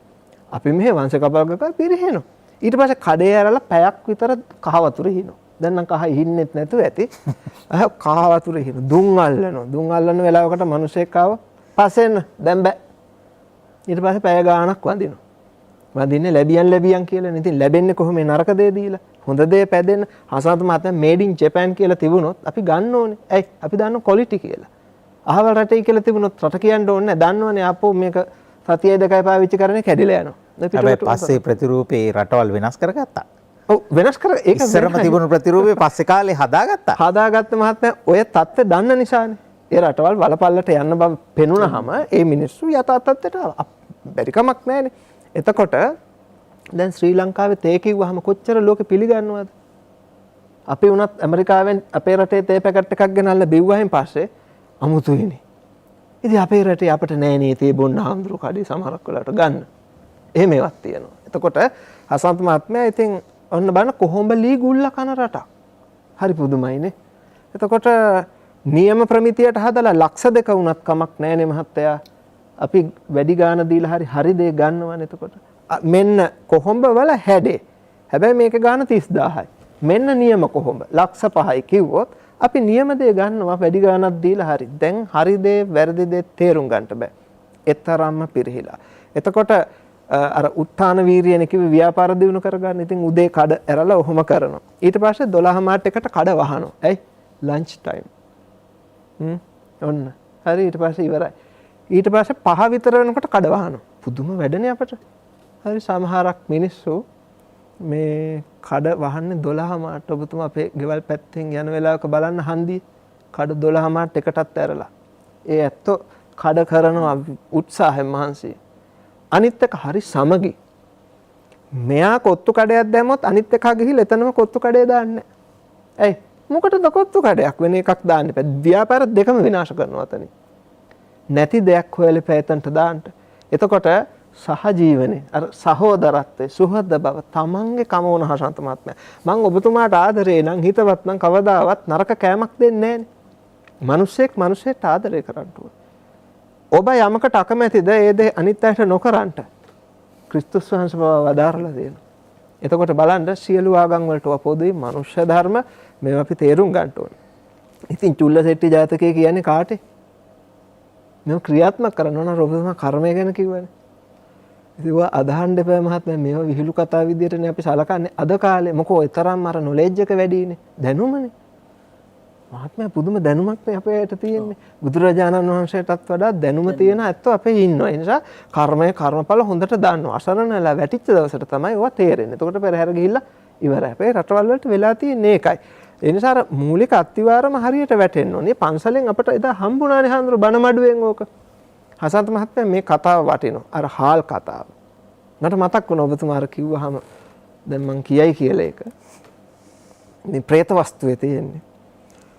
මහත්මයා මුගලන් හාමුදුරුවෝ දවසක් පෙරේතයෝ 4 දෙනෙක් දකින්න. පෙරේතයෝ දෙන්නයි පෙරේතියෝ දෙන්නයි. එක පෙරේතෙක් වී අරගෙන හාල් අරන් ඔලුවට දාගන්නවා. රත් වෙච්ච හාල් ඔලුවට දාගන්නවා. අනිත් පෙරේතයා පොල්ලක් අරගෙන ඔලුවට තඩිබා ගන්නවා. එයාම ඔලුවට ගහගන්න. අනිත් පෙරේති පිටේ තියෙන මස් කඩාගෙන කනවා. අනිත් එක්කෙනා කන කෑම අසුචි වෙනවා. එයා අසුචි කන.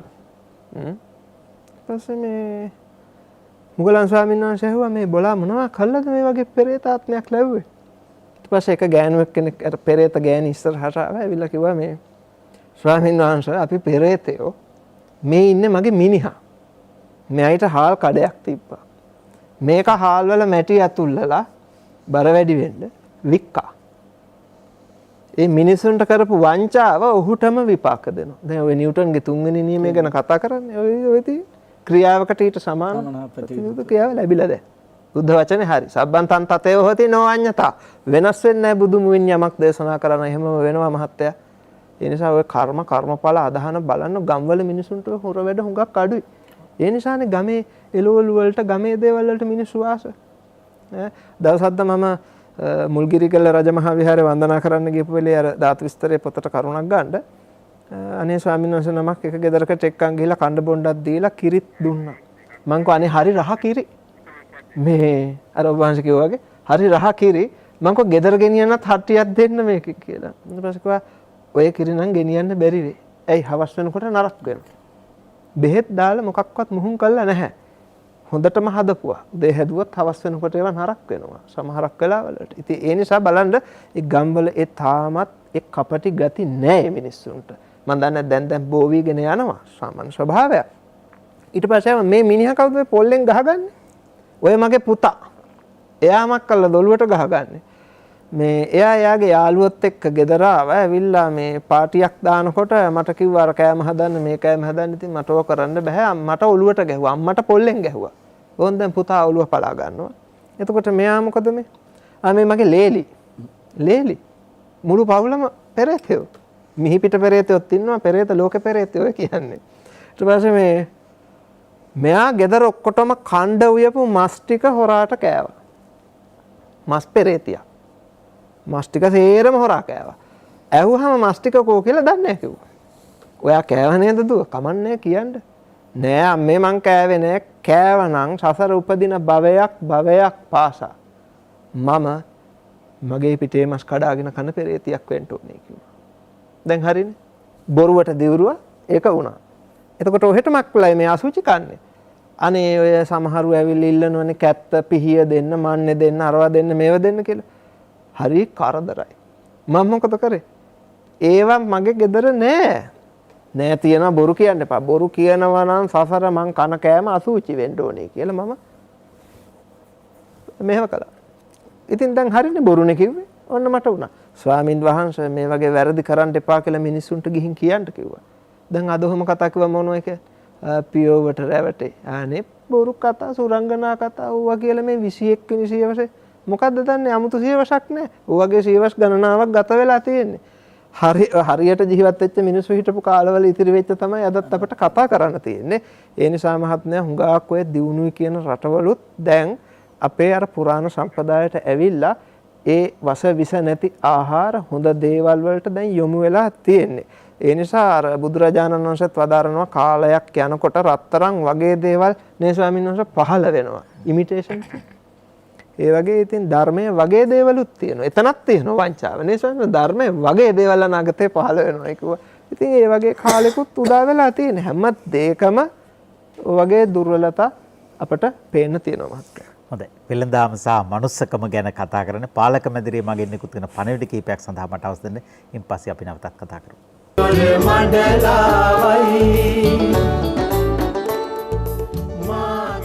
වෙළඳාම සහ මනුස්සකම ගැනයි කතා කරන්නේ. මේක වැඩසටහන් මාලාවක එක පියවරක්. මීට පෙරත් අපි වෙළඳාම සහ මනුස්සකම ගැන කතා කළා.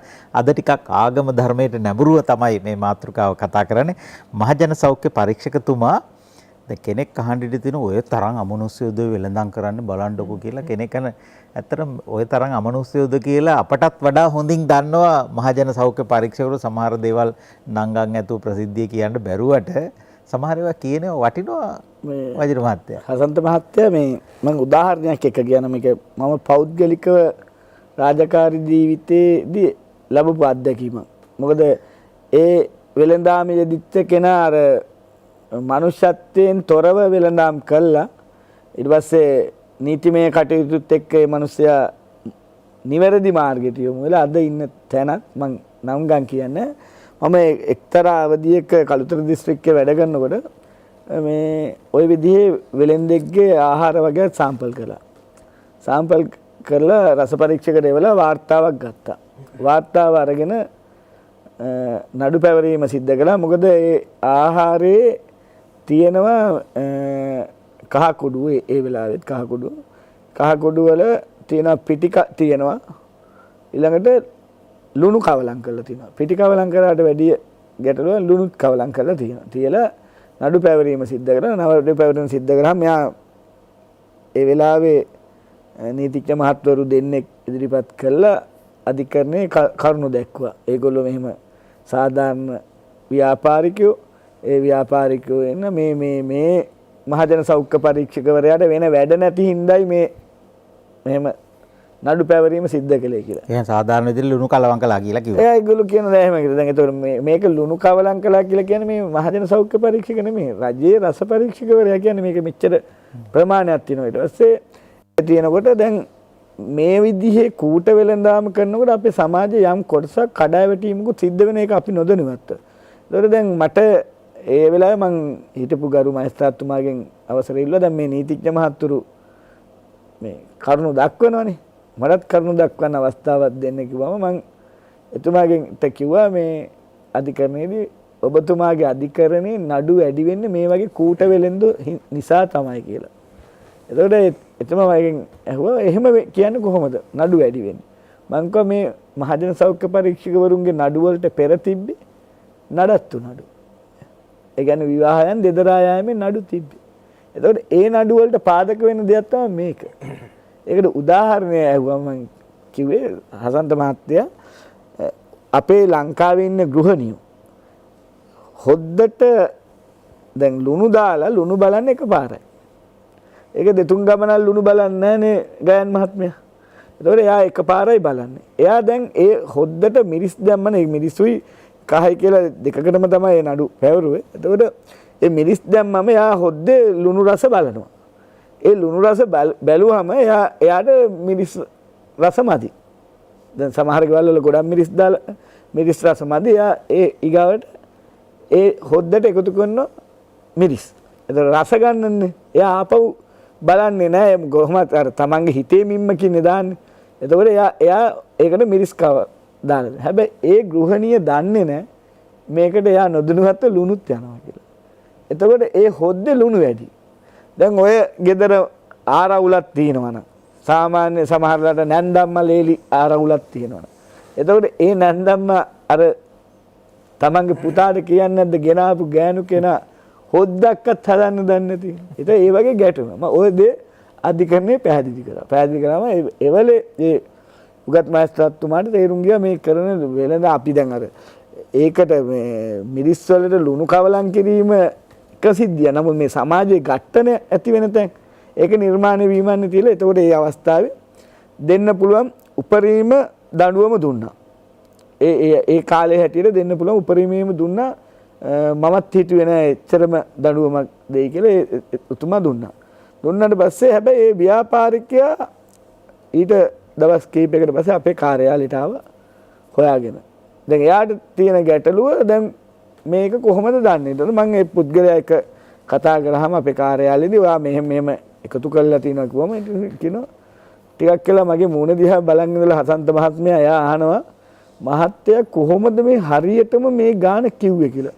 මං කිව්වා ඔයා මෙව්වා මිරිස් කිලෝ 100කට පිටි කිලෝ 10ක් එකතු කරලා තිනවා. පිටි කිලෝ 10ක් එකතු කරලා තිනවා ලුණු කිලෝ 5ක් එකතු කරලා තිනවා. ඔක දැන් කවලංගන. ඊට පස්සේ ඒකේ වහම තමයි මෙයාට පුදුම වුනේ. හරියද හරි සර් මං ඉතින් ඒ ගාන දැම්මා කිව්වා. මං මේ මිනිස්සුන්ට කිව්වා ඔයා බලාපොරොත්තු වෙන්නේ මේකෙන් මොකද්ද? නෑ එතකොට මගේ මිරිස් විකිනෙනවනේ.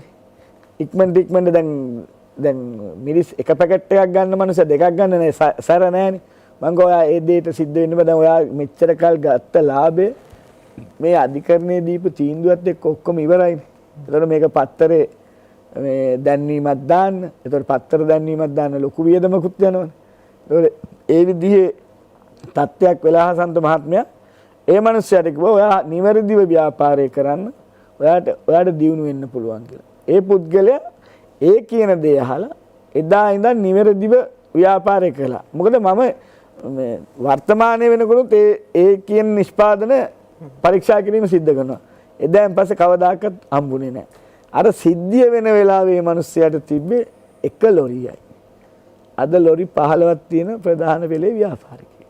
එතකොට ඒකයි අර මනුස්සකමත් එක්ක ව්‍යාපාරය කරාම මේ ව්‍යාපාරයේ දියුණු වීම සිද්ධ වෙනවා. එහෙම නැතුව අපි හිතනවා නම් මේ එක වෙලාවක ලාභයක් පොඩි ලාභයක් ලැබෙන මේකට. එතකොට අපි ගන්නෙ නෑ අර මුලින් අපේ මේ ගයන් මහත්මයා කිව්වා වගේ මේ මිනිස්සු එන්නේ නැහැ. එතකොට ඒ වගේ තත්වයන් තියෙනවා. එතකොට දැන් අපි තේරුම් ගන්න ඕනේ මේකේ මොකද්ද මේ සිද්ධ වෙන්නේ. දැන් වර්තමානයේ අර ඉස්සෙල්ලා ඔබතුමා අහපු වෙලාවෙත් ඒකයි කියන්නේ. දැන් ගොඩාක් වෙලාවට දැන් මේ දවස්වල කරන්නේ කහ කුඩු වලට කවලම් කිරීම සිද්ධ කරනවා. 80%ක්ම තියෙන්නේ පිටි. ඒකේ 100%ක් දානවා ලුණුත්. ඊටු 100% තමයි කහ තියෙන්නේ. එතකොට එන්නේ මේ වගේ තියෙනවා මේ ඔබතුමාගේ මේ ආයතනයේ තියෙන ප්‍රදේශයේ තත්ත්වයක් ඕක. ඒ කියන්නේ මේ අපි අගනුවර වගේ ප්‍රදේශයක ගමක නෙමෙයි. එතකොට ඒ වගේ තත්ත්වයන් තියෙන්නේ. ඊගාව එක තමයි සමහර වෙලෙන්දෝ කරනවා දැන් පොල් තෙල් වලට විකුණන්නේ ෆාම් ඔයිල්. ඔබතුමා වෙළඳ ව්‍යාපාරේ ගිහින් බලන්න මිනිස්සු කොච්චර මේ පාරිභෝගිකයෝ රවට්ටනවද කියන එක. ඔබතුමා ගියාම දකින්නේ එළවලු තෙල් කියලා විකුණන්නේ. හැබැයි ඒකේ තියෙන්නේ ෆාම් ඔයිල්. එතකොට සූර්යකාන්ත සන්ෆ්ලවර් ඔයිල් එකේ ඒ සන්ෆ්ලවර් ඔයිල් කියලා ගහලා තියෙනවා. අරකේ තියෙන එළවලු තෙල්. නමුත් පාරිභෝගිකයට එළවලු තෙල් කියලා විකුණන එකේදී තියෙන්නේ කැරට් අලය ඒ වගේ එළවලු જાතිනේ තියෙන්නේ. එතකොට ඒවෙන් තෙල් නිස්සාරණයක් වෙන්නේ නැහැ. යටින් ගහන පොඩියට ෆාම් ඔයිල් කියලා. හැබැයි අර මේක අර්ථකථනය නේ. දැන් එතකොට ඔබතුමා පෙරලා අහන්න පුළුවන් මේක නීතියක් නැද්ද කියලා. නීතියක් තියෙනවා. නමුත් අර එළවලු කියන එකේ අර්ථකථනයේදී වෙලා තියෙන අර ශාක වලින් නිස්සාරණය කරන දෙයක් කියන එකනේ. එතකොට අර ෆාම් ඔයිල් කියන එක තමයි එතන මේවා තියෙන්නේ. එන්නේ ඒ වගේ ඒ කියන්නේ අර සාමාන්‍ය ව්‍යාපාරිකයෝ නෙමෙයි. මහා පරිමාණයේ ව්‍යාපාරිකයෝ අර පාරිභෝගිකයාගේ නොදැනුවත්කම භාවිතා කරලා අපිව ඇහැ රැවටීම සිද්ධ වෙනවා. ඒ වගේ දේවල් තමයි මේ සමාජයේ විශාල වශයෙන් සිද්ධ වෙනවා. ඔබතුමාලට මේව අඳුන ගන්න පුළුවන්. දැන් මේ දවස්වල කහ වලට වෙන වැඩේ කිව්වා. දැන් සාමාන්‍ය පාරිභෝගිකයෙකෝ අඳුන ගන්න කොහොමද? පරිස්සම් වෙන්නේ කොහොමද? මෙහෙම දැන් කහ වගේ එකක් නම් සාමාන්‍යයෙන් හඳුනා ගැනීම අපහසුතාවය තියෙනවා. ඒ කියන්නේ දැන් ඇහැට දැකලා ඒ හුරුව කහ පාට දැන් කියන එක ඉස්සර එහෙම රැවටුණා. දැන් ඉස්සරට වැඩිය රැවටීමේ හැකියාව වැඩි. මොකද දැන් කහවල තියෙන කහ පාට ගන්න වර්ණක එකතු කරනවා. එතකොට ඒක ගැටලුවයි. එතකොට ඒක තමයි මම කිව්වේ අපි මේක රස පරීක්ෂකවරයෙක්ට යොමු කරලා ගන්න. දැන් උදාහරණයක් විදිහට අපි හිතමු පොල් තෙල් කියලා. පොල් තෙල් වලට කියලා වෙලා දැන් සමහර වෙලාවට පොල් තෙල් කිව්වම මේ ගාන අඩු පොල් තෙල් තියෙනවා ගාන වැඩි පොල් තෙල් කියනවා. එතකොට ඒක ඔක්කොටම දැන් හසන්ත මහත්තයා ගියොත් එහෙම මිලදී ගන්න ඔයාට විකුණන්නේ පොල් තෙල්. අපි පරීක්ෂා කරන්න ගියාම මේක පොල් තෙල් නෙමෙයි. මේක පහන් පත්තු කරන තෙල්. එහෙම තමයි ඒවා විකුණන්නේ. ඒක මොකද දන්නා මෙතන නීතිය ක්‍රියාත්මක. හැබැයි පාරිභෝගිකයාට හරි පහසුයි දැන් පොල් තෙල් කවලම් කරලා තියනවා නම් හඳුනා ගැනීම. ඒතකොට හඳුනා ගැනීම පාසු කියන්නේ තමන් ගෙනියන පොල් තෙල් අරගෙන තමන්ගේ තියෙනවා නම් ශීතකරණයේ තිබ්බම හසන්ත මහත්තයාක මිදෙනවනේ. මිදෙනකොට පොල් තෙල් වල මිදෙන පොල් තෙලුයි අර එකතු කරන පාම් තෙලුයි දෙක වෙන් වෙනවා. එතකොට ස්තර දෙකකට තමයි වෙන්නේ. පොල් තෙල් වල නම් සුදු පාටට මිදෙලා තියෙනවා. පාම් තෙල් නම් කහ පාටට මිදෙලා තියෙනවා. ඒක තමයි අපිට බොහොම සරල පරීක්ෂණයක් විදියට කරන්න පුළුවන්. ඊගාව එක තමයි අපි දැන් සමහර වෙලාවට දැන් අපි දැන් පොල් තෙල් කහ කුඩුන කර පාන් ගමුකෝ. අපි හැමෝම ආහාරයට ගන්න දෙන්නේ. එතකොට පාන් වල කරනවා ඊට වැඩිය ලොකු වංචාව. එතකොට බේකරි හිමියන්ට පාන් ගෙඩියක් ග්‍රෑම් 450ට තියන්නේ කිව්වම ග්‍රෑම් 450 නැහැ. හැබැයි ඒ ග්‍රෑම් 450 නොත් වතුර තියන්න පුළුවන් ප්‍රමාණයක් අවසර දීලා තියෙනවා. එතකොට 140ක ප්‍රමාණයක් වතුර තියෙන්නේ. නමුත් 140 නෙමෙයි පාන් ගෙඩිය ග්‍රෑම් 450කුත් නැහැ 160ක් විතර ප්‍රමාණයකට තමයි වතුර තියෙනවා. එතකොට එන්නේ මේ වගේ වංචාවක් සිද්ධ වෙනවා. එතකොට ඒ වගේ පාන් ගෙඩිය පිපිලා තියෙනවා. ඒකට ඊස්ට් වැඩියෙන් දාලා මේ පිම්මිලා ඊට පස්සේ අපි හිතනවා මේක බොහොම හොඳයි කියලා. ඉතින් ඒ වගේ තත්ත්වයන් තමයි තියෙන්නේ. එතකොට අපිට નિયમિત බරට ප්‍රමාණයක් ලැබෙන්නේ නැහැ. ඊගාවට අපිට ඒ පාන් කාපු වෙලේ ඉඳන් රාය එළි වෙනකම්ම වතුර තිබා. ඒ ගෑස් නේ. අපේ බඩේ තමයි පාන් පිපෙන්නේ. හොඳයි. වෙළඳාම සහ මනුස්සකම ගැන කතා කරන අපේ ගෞරවනීය නායක ස්වාමින් වහන්සේ. ඔව් දැන් අපි මුලින්ම මතක් කළා ජාතක කතා කරලා.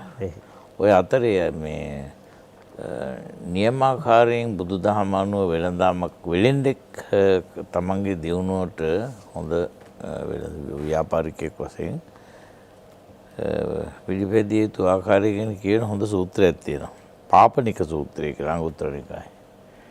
ඒකේ තියෙනවා මේ චක්කුමා කියන්නේ වෙලෙන්දා දැනගන්න ඕනලු මේක මේ මිලට අරගෙන කීයද තමයි විකුණන්නේ. ඒ විකුණන මිල ඒ ගානට කිව්වහම මේ මිලට කොහොමද කීයක් ලාභ තියනවද?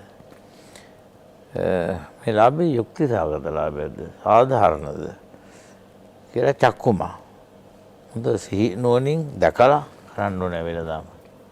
බඩු මිලට ගන්නකොට සහ විකුණනකොට. අනිත් එක තමයි මේ විදුරෝ කියන. එතන විදුර කියන්නේ ඉතින් මේ ඥාන සංප්‍රයුක්ත වීර්යය කියලා තමයි මේ තෝරලා තියෙන්නේ. වෙළඳාම සාර්ථක වෙන්න වීර්යවන්ත වෙන්නත් ඕනේ. උත්සාහවන්ත වෙන්න ඕනේ.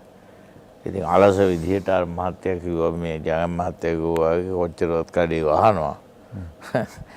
මේ වුවමනා වෙලාවට කඩේ වහලා අපි ගියාම ඉතින් මේ එහෙම ගිහින් වෙනදාම සාර්ථක කරගන්න බෑ. උත්සාහයෙන් වීරියෙන් හොඳ කල්පනාවෙන් නුවණින් අනිත් එක කියන්නේ මේ නිශ්චය සම්පන්න කියන්නේ විශ්වාසය ගොඩනගා ගන්න එක හරි වැදගත්. විලෙන්දු අතරත් විශ්වාසය ගොඩනගා ගන්න ඕන. මේ යම් විලෙන්දෙක් එයාගේ ආශ්‍රිත සහෝදර විලෙන්දු අතර විශ්වාසය ගොඩනගා. ඒ ඇත්තන්ගේ ණයක්ම ගන්න පුළුවන්ලු එතකොට. ඒ පාරිභෝගිකව සමගත් විශ්වාසය ගොඩනගා ගන්න ඕන. ඉතින් අන්‍යෝන්‍ය විශ්වාසය වෙනදාම සම්බන්ධයෙන් ඉතා වැදගත් දෙයක් කියලා. ව්‍යාපාරිකයෝ අතර විශ්වාසයයි පාරිභෝගිකයෝ අතර විශ්වාසයයි. ඒ විශ්වාසය ගොඩනැගෙන්නේ නැහැ අධාර්මික වෙනදාමේ. ඒ කවදා හරි මේක අහු වෙනවා. ධාර්මික වෙලෙන්දෙක් කියලා. මම දවසක් ගියා මේ කඩවත කිරිපත්තුර පැත්තේ. මට විදුලි උපකරණයක් ගන්න කඩේකට. කඩේට ගොඩ වුණාම ගොඩ වෙනකොටම මුදලාලි හොඳට බැලුවා මන් දිහා. මේ අපේ ගෙදර බණ කියපු ආන්දරෝනේ කිව්වා. කියලා ඉක්මනට පුටුවක්ම ගෙනත් තියලා අපේ අම්මගේ බණට ඔබ වහන්සේ වැඩි මේ ටිකක් කල් දැන් මට හොඳට මතකයි කියලා එහෙම කිව්වා.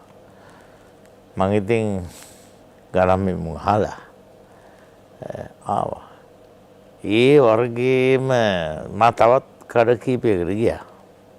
හැබැයි අර ලොකු වැඩි ගාණක් කියන්නේ ලොකු බෞද්ධයෙක් වශයෙන් පෙනී හිටලා අම්මා නැති වෙච්ච වෙලාවේ බණත් කිව්වලු මම. ඒ තරම් නෑදෑකනුත් කියලා ඒ බණත් අහලා දැන් මේ එයා කියපු මිලට වඩා හුඟක් අඩුවෙන් ඒ භාණ්ඩයේම ඒ වෙළඳ නාමයෙන් මම ගත්තා වෙන තැනක.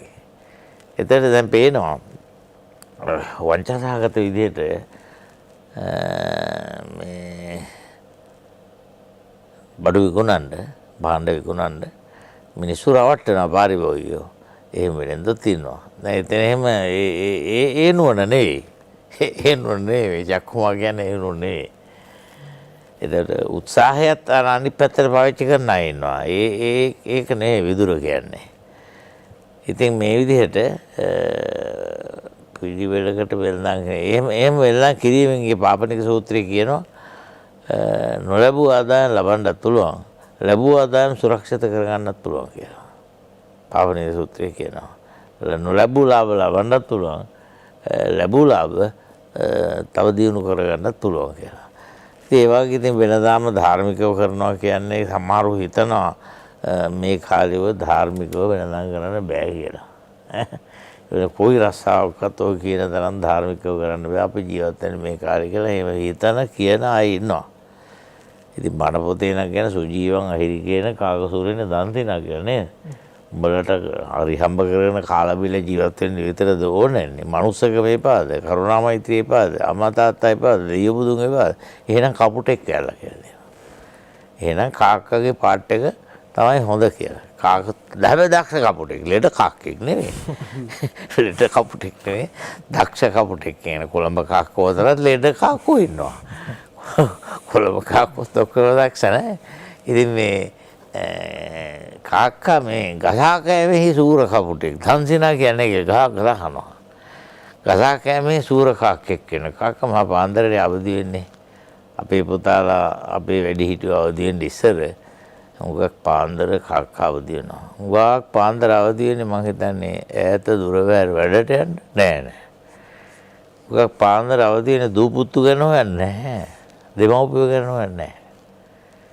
කන්න කාක්කට උන කන්න විතරයි. ඉතින් ඒ කනවා කියන්නේ දවසේ දවල් කාලේ පැය 12ම කනවා. නරක වෙච්චත් කනවා, හොඳ ඒවත් කරනවා, උදුරගෙනත් කරනවා, හොඳිනුත් කරනවා, නරකිනුත් කරනවා. අහු වුණොත් බුද්ධ පූජාවත් කරනවා, දේව පූජාවත් කරනවා. දැන් ඉතින් හැය වෙනකොට ආන්දම් මේ එළියේ තියෙන වෙලාවේ ඒ මේ ගසසෙන් යනවා පේනවා. ඒත් ඒ වෙලාවෙත් මොනවා හරි කා ගන්න පුළුවන්ද බලන්න. බඩ පිරෙන්නේ නැහැ කියනවානේ. ගමේ කියන්නේ කාක්කගේ බඩ පිරෙන්නේ නැහැ. ඕකේ වැඩේ ඉතින් මේ වැඩසටහන සමන් දෙන සමහර අය ඇති. ඒගොල්ලන්ට ගමේ කාක්කා කියනවා ඇති. ඉතින් කාක්කා කියලා ඉන්නවා හැම. ඉතින් මේ අත්තකුඩ නිදාගත්තාම ගමේ කියන්නේ ඉස්සර 7 පාරක් වැටෙනවලු නේද ගෑස්ටික් හැදිලා. බඩ හිස් වෙලා මේ මොකක්ද කියන්නේ අම්ල පිත්ත රෝගේ හැදිලා හතරක් වැටෙනවලු. දවසේ 24 පැය වෙන මොකුත් ඩියුටියක් කරන්නේ නැහැ. අඩු ගානේ දතකට මැද ගත්තවත් නැහැ. මොන හේතුවෙත් නැහැ. මොකද ඉතින් මොනම දෙයක්වත් කරේ නැහැ. කපු එක අර වෙන මොකවත් කරෙත් නැහැ.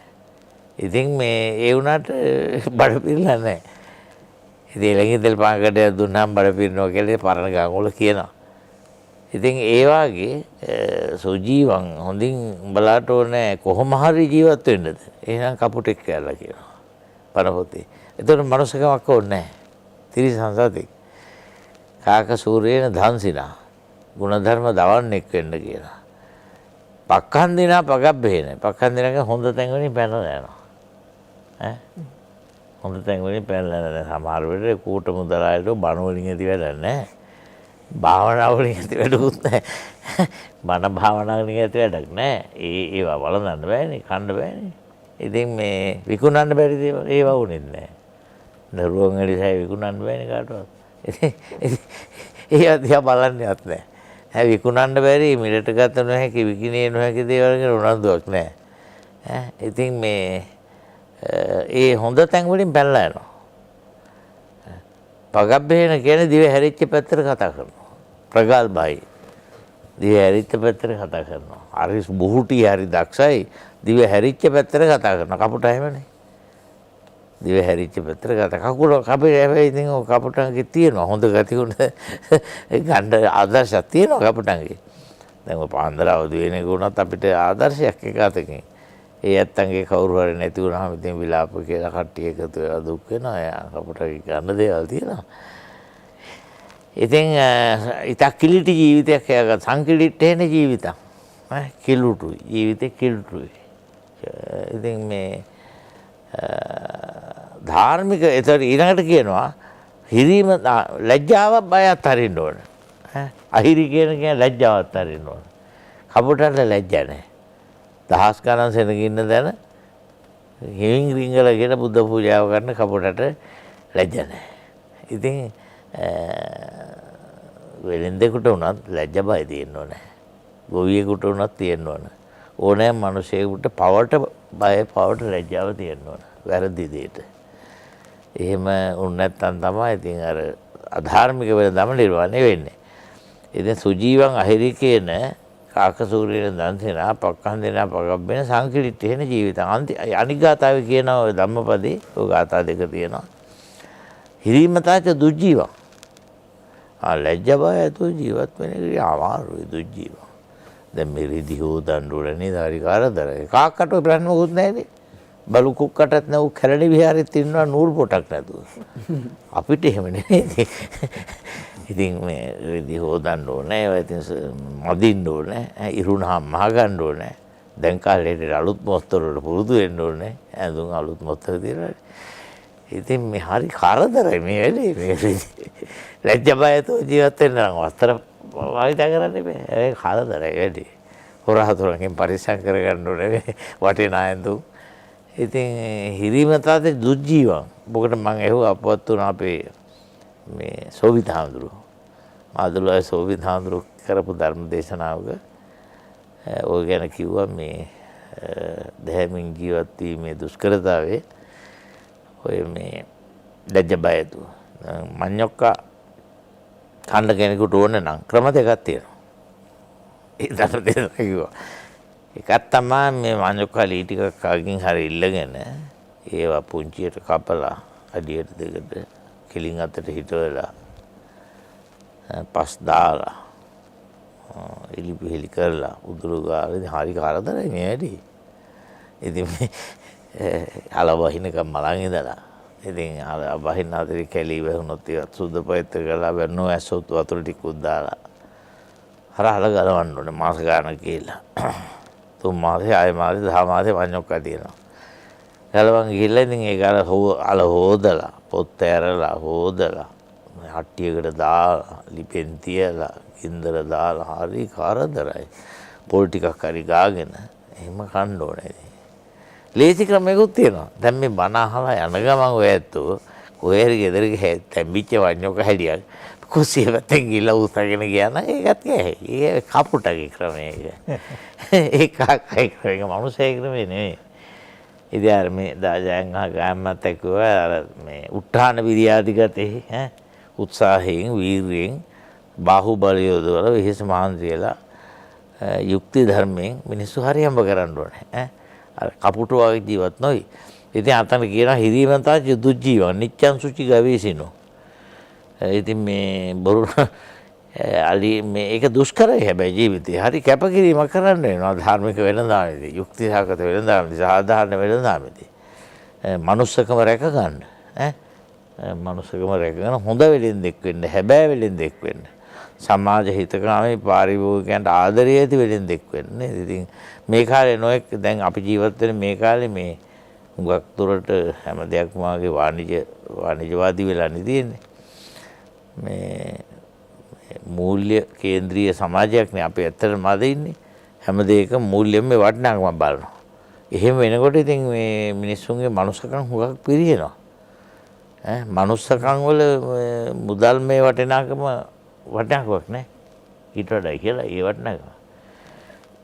ඒ නිසා මම හිතන්නේ අර කපුටෙක් නොවි මේ මිනිස්සෙක් හැටියට සාධාරණව බෞද්ධයෙක් හැටියට මිනිසෙක් හැටියට සාධාරණ යුක්ති සහගතව ධාර්මිකව නීති අනුකූලව ඉතින් මේ මිනිස්සු රවට්ටන්න නැතුව දැන් ඔය ඉස්සර අපි පන්සිල් වල තියෙන බොරු කීමනේ මුසාවාදා. දැන් බොරු කීමට වැඩිය බොරු ලියනවා, බොරු සාක්ෂි දෙනවා, බොරු පොරොන්දු දෙනවා. බොරු වල ඔනෝයි හැඩතල තියෙනවා. බොරු අනිත් ඒවත් එහෙම තමයි. හුඟක් ඒවා දැන් ඔය මත් පැන් කියලානේ කිව්ව පැන් කියන වචනේ නම් ඉතින් ටික පොඩි ප්‍රශ්නයක්. මොකද පැන් කියන්නේ බුද්ධ පූජාවට කරන ජලයනේ. එහෙම නැත්නම් සාංගික දාන්න තමයි පැන් ගන්න. ඉතින් මත් වෙන දේවල් වලට පැන් කියන්න බෑ. ඉතින් බොන හින්දා පානීය කියන අර්ථයෙන් පැන් කිය හැකි. අපේ සංස්කෘතිය එහෙම කියන්නේ නැහැ.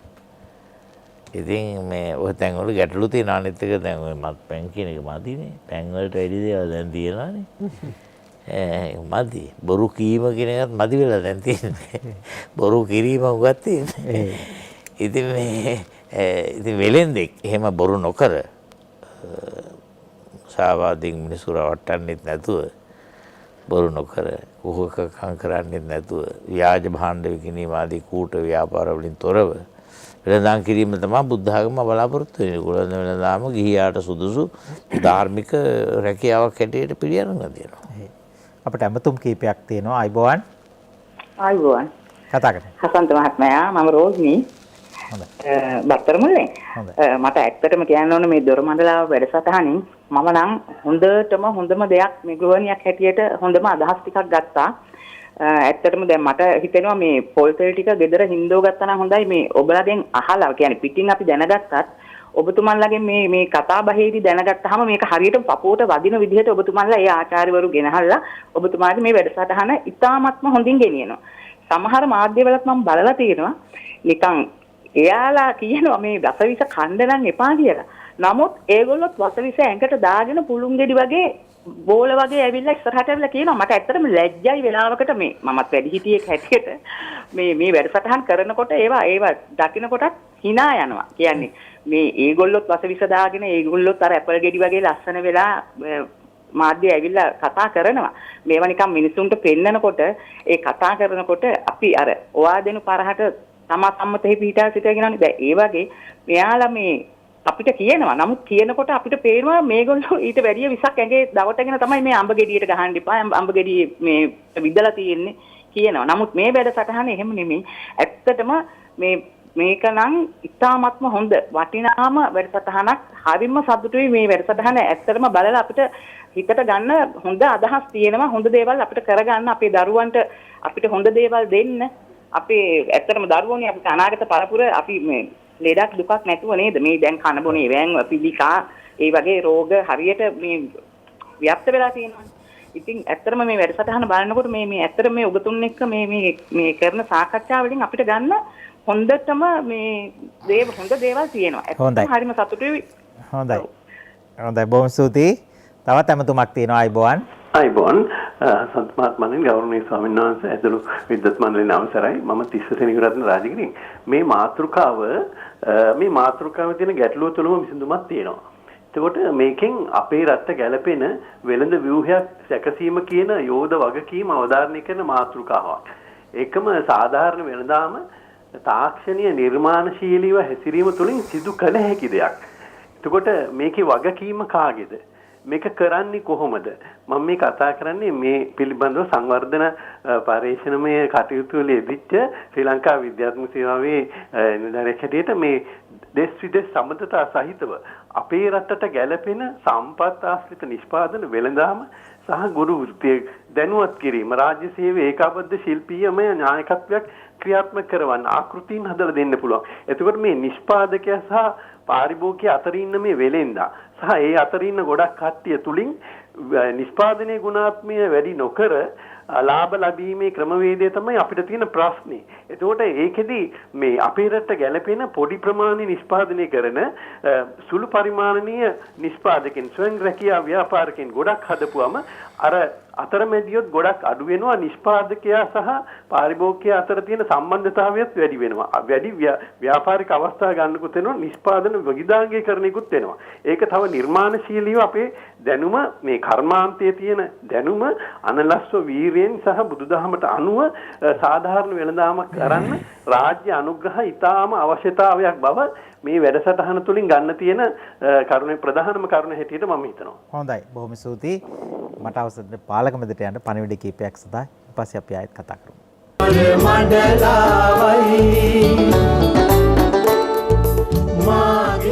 වෙළඳාම සහ මනුස්සකම ගැන කතා කරන ගයන් චානක මහත්මයා මේ අවසාන වටේ නිසා මේ ටික කියන්නම්. නැවතත් පොඩ්ඩක් මතක් කරන්නම් බුදුරජාණන් වහන්සේ යමක් වදාලා නම් ඒ දේ ඒ ආකාරයටම වෙනවා. උන්වහන්සේ සර්වඥයන් වහන්සේ. උන්වහන්සේ අපට වදාරලා තියෙනවනේ රැකියා පහක් කරන්න එපයි කියලා. මොනවාද ඒපයි කිව්ව රැකියා පහ? මත්ද්‍රව්‍ය විකුණන්න එපා කිව්වා. වහල් වෙළඳාමේ දෙන්න එපයි කිව්වා. මස් මාංශ පිණිස සත්වය විකුණන්න එපයි කිව්වා. අවියායුධ වෙළඳාම කරන්න එපයි කිව්වා. ඒ වසවිස වෙළඳාම කරන්න එපයි කිව්වා. දැන් මේ අපි මෙතෙක් ආහාර ගැන කතා කරපු එකට මේක අදාළයිනේ මහත්මයා. වසවිස වෙළඳාම. එතකොට ආහාර වලට වහ එකතු කළා මිනිස්සු මරනවා නම් අබ්බඝාතය කරනවා නම් හානි කරනවා නම් ඒක Tamanටත් හොඳ නැහැ අනුන්ටත් හොඳ නැහැ. Tamanට මේ ආත්මෙටත් හොඳ නැහැ. අහු වුණොත් ඔබතුමන්ලා වගේ වෙ නීතියට අහු වුණොත් දඬුවම් ලබන්න වෙනවා. පරලොව දුගතිය. පරලොව පැත්තකින් තියමු මේ ආත්මෙදිම බොහෝ දුක්ඛ ස්කන්ධයක් වෙළඳ ගන්නට වෙනවා. එතකොට ඔය එපා කියපු රැකියා ටික හැර අනෙක් රැකියා ධාර්මිකව කරනවා නම් ගැටලුවක් නැහැ. මොකද්ද මේ පන්සිල් පද පහනේ මහත්මයා? පන්සිල් රකින්නවා නම් ඔය එකක්වත් වෙන්නේ නැහැ. බොරුවත් නැහැ හොරකමත් නැහැ. මේ දැන් අපි මෙච්චර වෙලා මේ කතා කරපු දේ තියෙන්නේ බොරුව හා හොරකම. ඉතින් ওই දෙක වැළක්ව ගන්න පුළුවන්. පන්සිල් පද පහ හරියට රකින්නවා නම් දැන් ඕක බෝඩ් එකේනේ තියෙන්නේ. පන්සිල් සුරකින්න සමාජයක් හදමු. ඉතින් හදනවා හැමදාම බෝඩ් එක ලියලා තියෙද්දි සමහරකට යට ඉඳගෙන වෙලඳාම් කරන්න එක්කනවා සමහරකට වැරදි වැඩේ කරනවා. අන්ධ භූතෝ අයන් ලෝකෝ. මිනිස්සු කරන්නේ මොනවදවත් මිනිස්සු දන්නේ නැහැ. ඒ නිසා ඔබතුමා මතක ඇතිනේ කතෝලිකයන් හොඳට දන්නවා ක්‍රිස්තුස් වහන්සේ කිව්වේ පියාණෙනි මොවුන් කරන දේ මොවුන්ම නොදැනි එබැවින් මොවුන්ට කමා කළ මැන කිව්වා. අන්ධ භූතෝ අයන් ලෝකෝ. මේ ලෝකෙ මිනිස්සු අන්ධ වෙලා තියෙන්නේ. රාගෙන්, ద్వේෂයෙන්, මෝහයෙන්. හසන්ත මහත්මයා මේක හදන්න නම් ලේසි නෑ. දැන් අපිට මහත්මයා මෙතන කතා කරන්න පුළුවන්. නමුත් හැදෙන්නේ නෑ ඔක ලේසි. මේ රට හදන්න ඕන නම් නේද ස්වාමීන් වහන්සේ දැන් ලොකු ඒවා හරි අමාරුයි හදන්න. එක වසරේ ඉඳන් මොන්ඩිසෝරි ඉඳන් අවුරුදු 13ක් ළමයි ටික හරියට හදාගත්තොත් ඒ પરම්පරාව තව අවුරුදු 20කින් මහත්ය ප්‍රතිඵල බලන්න පුළුවන්. අධ්‍යාපනයෙන්මයි හදන්න පුළුවන් මේ මිනිස්සුන්ට. කරුණාව, දයාව මේවා පොත්වල තිබුණට වැඩන්නේ මේක ප්‍රායෝගික කරන්න ඕන. පොඩි කාලේ ඉඳන් තරඟවලටනේ හුරු කරලා තියෙන්නේ. ඉතින් පටන් ගන්න හැදුව විතරයි ඉතින් කොහෙද ලෙඩක් ආවනේ. ඒ නිසා මේ අධ්‍යාපනයෙන්ම මේක හදලා මිනිස්සු දැනුවත් කළොත් මේ රට සෞභාග්‍ය කරා ගෙනියන්න පුළුවන්. නැත්නම් ඉතින් අපිට මේවා හැමදාම මහත්ය කතා කරන්න. හැමදාම රැස්වීම, හැමදාම සාකච්ඡා, හැමදාම වැඩමුළු. ඉතින් ඒ නිසා මේ දැන් අපට මේවා දැන් ලෙඩක් තියෙන කාලේ දැන් බලන්න ඔබතුමා මේ සමහරකට බෙහෙතක් ගන්න මිනිස්සු පොරකන හැටි. කෝ ඔය ඉවසීම, කෝ ඔය ඉන්ද්‍රිය සංවරය, කෝ ඔය භාවනාව. අර ඔබ වහන්සේ රහ අනිත්‍ය, කන අනිත්‍යයි කියලා එක දවසක්ද ලස්සන දේශනාවක් කළා පර්ස් එක නම් අනිත්‍ය නැහැ කියලා. දැන් බලන්නකො මිනිස්සු බෙහෙතක් ගන්න පොරකන හැටි මහත්මයා. කෝ මූණු ආවරණ, කෝ ඔය තියෙන විනය. මිනිස්සුන්ගේ හැසිරීම බලා ගන්න විපතක් වුණාම විපත්තියක් ඇති කල්හි නුවණ දත යුතුයි කියලා බුදුරජාණන් වහන්සේ වදාරලා තියෙනවා. ඉතින් හරියට හරි අපේ රටේ මිනිස්සු අසරණයි, පව් ලෝකෙම මිනිස්සු එහෙමයි. ඒ නිසා මේ මිනිස්සු ටික හදලා ගන්න නම් මහත්මයා එක වසරේ ඉඳන් ඒ පරපුරක් හදන්න ඕන. මේ චුල්ල සෙට්ටි ජාතකයේ දිග නිසායි මම කීවේ නැත්තේ. අතරමඟ නැත්තොත් ඒක ජාතක දේශනාවට කරන අගෞරවයක් නිසා ඒක ජාතක පොතේ බලන්න 4 වෙනි ජාතකේ. සේරි වාණිජ්‍ය ජාතකෙත් නේසමිනස ඒකත් හරිය වටිනවා. බෝධිසත්වයෝයි අපේ දේවදත්තයි අතර තිබිච්ච හොඳයි නරකයි අතර තිබිච්ච හොඳ වෙලෙන්දයි නරක වෙලෙන්දයි. ඉතින් ඒ නිසා අර මම තව පොඩි කාරණාවක් මතක් වුණා. අනිත් කොයි හෙට්ටු කරන්න කර මහත් එක්ක කිව්වනේ. එළවලු ටික විකුණ ගන්න බෑ. ඒ අර පණුව ගහපු පොඩ්ඩක් අර තියනවා කියලා විකුණ ගන්න බෑ. මහත්මයා අපි ඔය ඉන්දියාවේ ගියපම බුදු පිළිම ගන්නවනේ. ඉතින් කීයද? ඉන්දියන් රුපියල් 500යි කියනවා. වැඩි කිව්වහම 400යි කියනවා. වැඩි. එහෙනම් 200යි. ඕක බස්සනවා මහත්මයා 50ට විතර. ඔබතුමාට අත්දැකීමුත් ඇති. අනේ ඉතින් පව් කියලා හිතනවා මහත්මයා. මොකද ඇත්තටම අසාධාරණයි එහෙම කරන එක. මොකද මේ නිර්මාණය එච්චර තුට්ටු දෙකට දාන්න හොඳ නැහැ. ඊට පස්සේ දැන් මේ මට පිළිම ගන්න ගියපු වෙලේ මාත් එක්ක ඉන්න එක්කන හොඳට ඔය ගණන් බස්සන්න දක්ෂයි. ඊට පස්සේ කිව්වා නෝ නෑ කිව්වා. ඊට පස්සේ ඕක මෙච්චරයි කිව්වා. ඉන්දියානු 30ක් දෙන්නම් කිව්වා. ඒ මනුස්සයාටත් ඉතින් ව්‍යාපාරය කරගෙන යන්න කමක් නැහැ කියලා කිව්වා. මම කො හෙන ගහන අපරාධයක් ඔය කරන්නේ. ඕක කරන්න එපා. ඊට පස්සේ අර කිව්ව ගානට වඩා ටිකක් අඩුවෙන් පිළිමේ ගත්තා. නැත්තම් මහත්මයා ඔක මට විපාක දෙනවා කවදා හරි. කරන කලට පව් මිහිරිය මේසේ විඳින කලට දුක් දැඩි වෙයි කිනිසේ. වෙලෙන්දට වගේ පරිභෝගයටත් මනුස්සකම තියෙනවා. මනුස්සකම තියෙන්න ඕන. අන්න ඒකයි. වෙලෙන්දට වගේම අපටත් ඒක තියෙන්න ඕනේ. මිනිස්සු දුක් විඳලා ඒක කරන්නේ. ඉතින් ඒ නිසා ඒකට අගයක් දෙන්න ඕන. එච්චර අහේනියක් නැහැනේ මහත්මයා අපට. ඔච්චර අහේනියක් නැහැනේ. රුපියල් 80 නම් තැඹිලි ගෙඩිය. ඕක තායි හෙට්ටු කරන්න ඕනේ නැහැනේ. ඔයිට වඩා දේවල් නාස්ති කරනවනේ. ඇඳුම් වලට කොච්චර කාල බිල විනාශ කරනවද? ඒ නිසා මනුස්සකම කියන එක අතිශයින් අත්‍යවශ්‍යයි. මානව දයාව තියෙන්න ඕන. හැම අංශෙම එක තියෙන්න ඕන. ශාසනය තුලත්, ජාතිය තුලත් හැම එකකම නැද්ද මහත්මයා? ඒක තියෙන්න ඕන. කරුණාව, දයාව, මෛත්‍රිය නැත්තම් මහත්මයා මොන උගතෙක් වුණත් වැඩක් නැහැ. මානව දයාවක් නැති වෛද්‍යවරයෙක් බිහි කළ වැඩක් වෙන්නේ නැහැ. ඒ මනුස්සයට තියෙන්නේ බයි හැඟීමනේ. ඉතින් මනුෂ්‍ය ධර්ම තියෙන්න ඕනේ. ඒ නිසා අපි මේවා කතා කරනවා වගේම මේව ජීවිතයට ප්‍රායෝගිකව සම්බන්ධ කරගෙන ක්‍රියාත්මක කරන්න ඕන. අර චුල්ලසෙට්ටි ජාතකයේ තියෙන එක කාරණාවක් හරි වැදගත්. අර එයාට ටිකක් ධනවතෙක් වුණාම එයා නැව් සමාගමකින් එයාට අර ඕඩරයක් හම්බුණා. දැන් මහත්මයා මෙයා යන්නේ කොහොමද එතන ඒ ව්‍යාපාරෙට? ව්‍යාපාරිකෙක් විදිහට පෙනී හිටින්න එපා. කහවණු ගණනක් වියදම් කළා එයා කුලියට රථයක් ගන්නවා. කාර් එකක් ගන්නවා.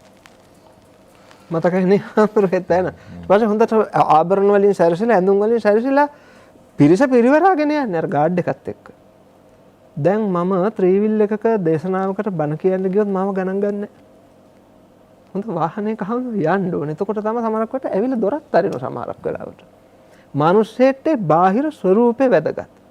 දැන් අර එක දවසක් දැක්කම මම මේ විදිහට අඳින්නේ මොකද කියලා. මම විශ්වවිද්‍යාලේ උගන්වන්නේ ඉගෙන ගත්ත සායනස මේ ඔබ වහන්සේ මගේ ගුරුවරයා බෞද්ධ දර්ශනය ගන්නපො. අපි විශ්වවිද්‍යාලේ ගියේ මේ ඇඳුම ඇඳගෙන නෙමෙයි. ඒකට ඒ විදිහට යනවා. මගුල් ගෙදර යන්නේ ඒ හැඩයට මහත්මයා.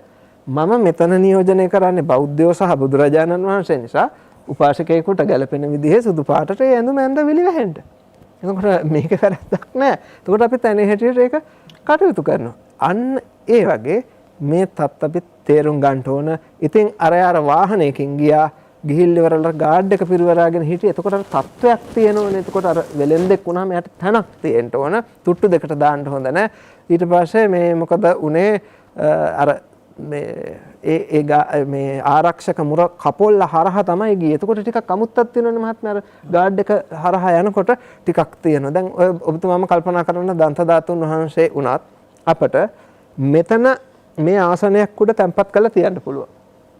අපට මේ සාක්කුවේ අපේ වාරියපොළ සුමංගල හඳුරු සිවුරු ගැබේ තියන් හිටිය වගේ හසන් මහත්මයා තියාගෙන ඉන්න පුළුවන්. නමුත් එතකොට ඒ ගම්බීර බව එන්නේ මාලිගාවක් හදලා රන් කරඬු 7ක් ඇතුලේ වැඩ ඉඳලා අර ඇද්දලා තියලා රත්තරන් දොරවල් දාලා බොහොම අලංකාරව තියෙනකොට එතනට ලැබෙන 아무තු ගෞරවයක්. ව්‍යාපාරවලත් ඒ මනුස්සයන්ට තත්ත්වයක් දෙන්න ඕන. ගෞරවනීය ලෙස මිනිසුන්ට කතා කරන්න දැනගන්න ඕන. මග මානවකයා සක්‍ර දෙවියෝ වෙලා ඉන්නේ කුණු ඇදලා. එතකොට මිනිස්සෙක් කුණු අදිනවා නම් කුණුකාරයා නෙමෙයි මේ මනුස්සයාට කියන්න ඕන. ගෞරවනීය ලෙස අමතන්න ඕන. පිට රටවල ලෝක තියෙනවා මහත්මයා බුද්ධාගම නැති වුණාට එම් රටවල. අපේ ශාසනයක් තිබිලත් මේවා ඒ ක්‍රියාත්මක වෙන්නේ නැති මිනිස්සෙට අගයක් දෙන්න ඕන. තත්ත්වයක් දෙන්න ඕන. මහත්මයා කියලා කතා කරන්න බැරියයි. අපේ හාමුදුරුවන්ට විතරයි ඒක තියෙන්නේ. ඔබ වහන්සේලා හැමෝටම පින්වත්නි කියලා කතා කරනවා. එක්කෙනෙක්ටත් කියන්නේ නැහැ පව්කාරයෝ ටික අද ඇවිල්ලා තියෙන බණ අහන්න. එහෙම කියන්නේ. පින්වත්නි කියලා කියනවා. දන්නවා හොඳටම මේක හොරකම් කරන එකෙක් කියනවා. පින්වත්නි කියලා කතා කරන්නේ ඒ උන්වහන්සේගේ කාර්යය. හොරකම් කරන එක නොකරන එක ඒ මිනිහගේ වැඩ. අපේ වැඩේ අපි හරියට කරපුවාම හරියනවනේ මහත්මයා.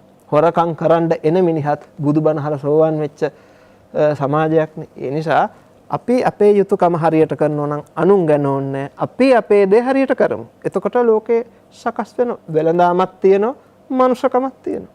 අපිට සාර්ථකත්වයේ කරා යන්න පුළුවන්. ගෑන් මහත්තයා කිව්වා එකේ පන්තියේ ඉඳලා හදන්න ඕනේ කියලා අධ්‍යාපනයේනේ. ඉතින් අධ්‍යාපනයත් එක්තරා විදිහක වෙලඳාමක් තමයි. සෞඛ්‍ය දැන් මේ මහජන සෞඛ්‍ය පරීක්ෂකවරුනේ එතුමන්ලා රාජ්‍ය සේවයේ නියැලෙන ලොකු සේවාවක් සපයන අය. හැබැයි අද පෞද්ගලික අංශයත් කරට කර දාගෙන ඒක එක්තරා විදිහක වෙලඳාමක් තමයි. ඒක වෙලඳාමක්. මේ කාලේ හැම දෙයකම වෙලඳ හැඩයක් ඇවිල්ලා තියෙනවා. ආගම ධර්මයට උනත් පාණිජවාදී රූපයක් දැන් හැදිලා තියෙන්නේ. ඒක ඉතින් හරි අමාරුයි අපිට පාලනය කරන්න. මනුෂ්‍යත්වය ආරක්ෂා කරගෙන ඒක කරනවා නම් ඉතින් අධ්‍යාපනය හොඳ මිනිසුන් කොට නැගීමටයි කියන තැන ඉන්නවා නම් හොඳයි නේද? කොටිම කියනවා මේ අපි කතා කරන ජනමාධ්‍ය මේක ලෝකේ තියෙන ලොකුම වාණිජමය ව්‍යාපාරයක්. ඔව්. මහා ධන කුවේරියෝ මේ ජනමාධ්‍ය හිමිකරුවන් කියන වෙන රටවල එහෙම ඇමරිකා එක්සත් ජනපදයේ මේක ලොකු වෙළඳාමක්. මේක ව්‍යාපාරයක්. හැබැයි මෙහි තියෙන මානසික ස්වરૂපය මේ manussකම යට කරන්න හොඳ නැහැ. යටපත් වෙන්න දෙන්න හොඳ නැහැ. මොන දේ කළත් මේක මිනිස්සු එක්ක කරන ගනුදෙනුවක්. මේක දරුවෝ එක්ක කරන ගනුදෙනුවක් කියන එක නිතරම හිතේ තියාගන්න. දැන් සෞඛ්‍ය ගැන කතා කළානේ. සෞඛ්‍ය කියවන එක ලොකු බෙහෙත් වෙළඳාම. මේක අන්තර්ජාතික වෙළඳාමක්. විශාල මහා පරිමාණයේ ලෝකේ තියෙන ලොකුම ව්‍යාපාරේ මම හිතන්නේ. අවියාවිත වෙළඳාමකට පස්සේ දින බෙහෙත්. ඉතින් දැන් බලමු PCR පරීක්ෂණ ඒත් වෙළඳාමක්. කොහේ හරි රටක කවුරු හරි ඒක නිෂ්පාදනය කරලා විකුණනවා. දැන් එන්නතක් කියමු ඒකත් වෙළඳාමක්. කවුරු හරි ඒක හොයාගෙන වරක් තමයි වෙළඳාම. ඒක නිර්මාණය කරනවා. හැබැයි ඒක ලොකු වෙළඳාමක් බවට පත් වෙනවා. ඒක වළක්වන්න බෑ. එහෙම හැබැයි මේ වාගේ තියෙන මානසික ස්වરૂපය දැන් වැක්සින් එක එන්නත හොයාගත්තයි කියමුකෝ. උකට සල්ලි ගෙවන්න බැරි රටවල මිනිසුන්ට ලෝකේ දුගී දුප්පත් රටවල මිනිස්සුන්ට ඒ මිනිස්සු ගැන හිතන්නේ නැද්ද? ලෝක සෞඛ්‍ය සංවිධානය වැනි ආයතන තියෙන්නේ මොකටද? එවැනි මාතෘකා ඉදිරියේදී කතා බහට ලක් වෙනවා. ඊළඟට මේ රටවල් වලින් පෙරදිග ලෝකේ සමහර රටවල් වලින් මතුවෙන පාරම්පරික දැනුමට ඥාණයට ඒවට මොකද වෙන්නේ? මේවා ඉතින් පුළුල් ලෙස සාකච්ඡා වෙන්න ඕන කාරණා මේ මාතෘකාව යටතේ නෙවෙයි. වජිර මහත්තයා. හසන්ත මහත්තයා දැන් අපි දැන් මනුෂ්‍යත්වය සහ වෙළඳාමනේ අපේ මාතෘකාව උනේ. ඒතකොට අපි හැම වෙලාවෙම ඒ කියන්නේ වෙළඳාමේ කරන අයගේම වරද විතරක් නෙමෙයි. එතකොට ඒගොල්ලෝ ඒ தත්ත්වයට පත්වීමට යම් සමාජ සාධක බලපාලා තියෙනවා. එතකොට එන්නේ ඒවත් අපි නිවැරදි කිරීමේ හැකියාවක් තිබිය යුතුයි සමාජයක් ගොඩනැගීමේදී. මොකද අපි දැන් සමහරලාට මේක අහන අය හිතන්න පුළුවන් මේ අපි වෙළඳාමටම කරන අයටම දෝෂාරෝපණයක් කරනද? ඒගොල්ලෝ නෑ. ඒගොල්ලෝ ඒ සමාජ තත්ත්වයකින් පත් වෙලා තියෙන එතනට. එතකොට එන්නේ ඒ தත්ත්වයක් නිවැරදි කරගෙන තමයි අපි මේ මනුෂ්‍යත්වයේ ගොඩ නැගීම සිද්ධ කරන්න ඕනේ. මොකද එයාගේ සමාජ තත්ත්වයේ ගොඩ නැගුණේ නැත්නම් එයා බලන්නේ මනුෂ්‍යත්වයට නැති කරගෙන එයාගේ ආර්ථික තත්ත්වයේ ගොඩ නගන්න. ඒතකොට ඒක වළක්වා ගැනීමට තමයි අපි මූලික පියවර ගන්න ඕනේ. ඒතකොට ඊගාව එක තමයි මේ වෙළඳාමට හැම එකකටම නීති රීති හඳුන්වා දීමක් සිද්ධ වෙලා තියෙනවා. හැබැයි ඒ නීති රීති හඳුන්වා දීලා තියෙන්නේ අර මිනිස්සෙක්ට මම නම් දකින්න ඒක මාර්ග උපදේශයක් විදියට.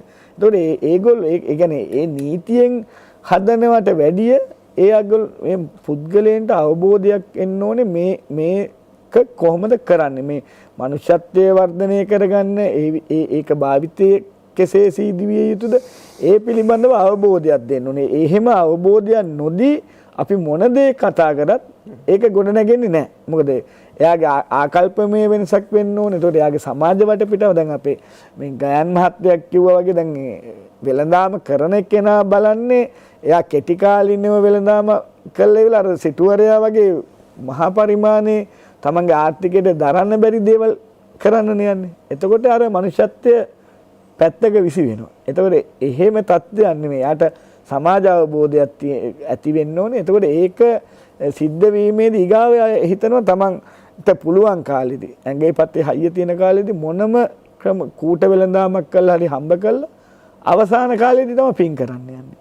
එතකොට අපේ නායක ස්වාමීන් වහන්සේ අවසාන කාලයේදී මේ ඇවිදින්නත් බැරුව මේ පූජනීය ස්ථාන දිහා යෑමේ අවශ්‍යතාවය නැහැ. තමන් මුල් කාලයේදීම නිවැරදිව ව්‍යාපාරය සිද්ධ කරගෙන ගියා නම් එතකොට යාට ඉබේම පින් ලැබිලා තියෙනවා. දැන් අපේ අය බලාපොරොත්තු වෙන්නේ හරන්ද මහත්තයා නිවන් සැප ලබන්න මේ මරුණාමනේ. දැන් අපේ දැන් උප්පත්තියෙන් බෞද්ධයෝ හැටියට ඉන්න අපි හිතන් ඉන්නේ දැන් මරුණාම තමයි නිවන් සැප ලැබෙන්නේ කියලා. ඒකට එහෙම නෙමෙයි. ඒකට අපි කරන ක්‍රියාවලියන් සියල්ලගෙම අර පින ලැබෙනවා. ඒකට අපි නිවැරදි දේ කරලා ඒ ආකාරයට යනවා නම් තමයි ඒක සිද්ධ වෙන්නේ. දැන් අපි නිලධාරීන් හැටියට අපි ක්‍රියාත්මක වෙනකොට දැන් අපි වුණත් ඒක නිවැරදිව ක්‍රියාත්මක. දැන් ඒ නිලධාරීන් හැටියට ඒ පුද්ගලයන්ව ආමන්ත්‍රණය කරනකොට අර මෙතුමා කිව්වා වගේ ඒ මිනිස්සුන්ගේ ආත්මගරුත්වය තියන්න ඕන. මොකද මේ මිනිස්සුගේ ආත්මගරුත්වය වෙනුවෙන් මිනිස්සු ඕනම දෙයක් කරනවා. ඒකට පිළිගැනීමක් තියෙනවා. එතකොට ඊගාව එක තමයි තමන් කරන රැකියාවට තමන් ගරු කරන්න ඕනේ.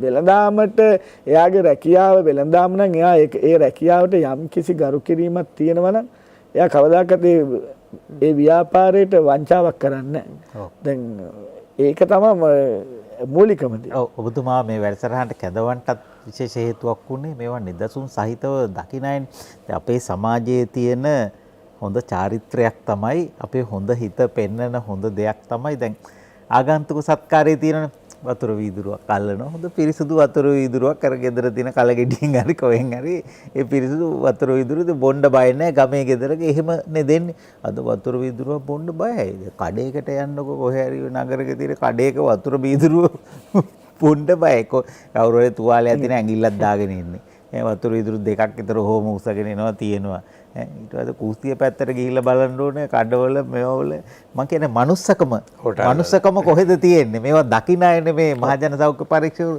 මේ මනුස්සකම අපි පෙන්වන්නේ කොහොමද මනුස්සකම අපි මිනිස්සුયો කියලා පෙන්වන්න පුළුවන් අවස්ථා තියෙනවා ඔබතුමාලා දකින්නවා ඔව්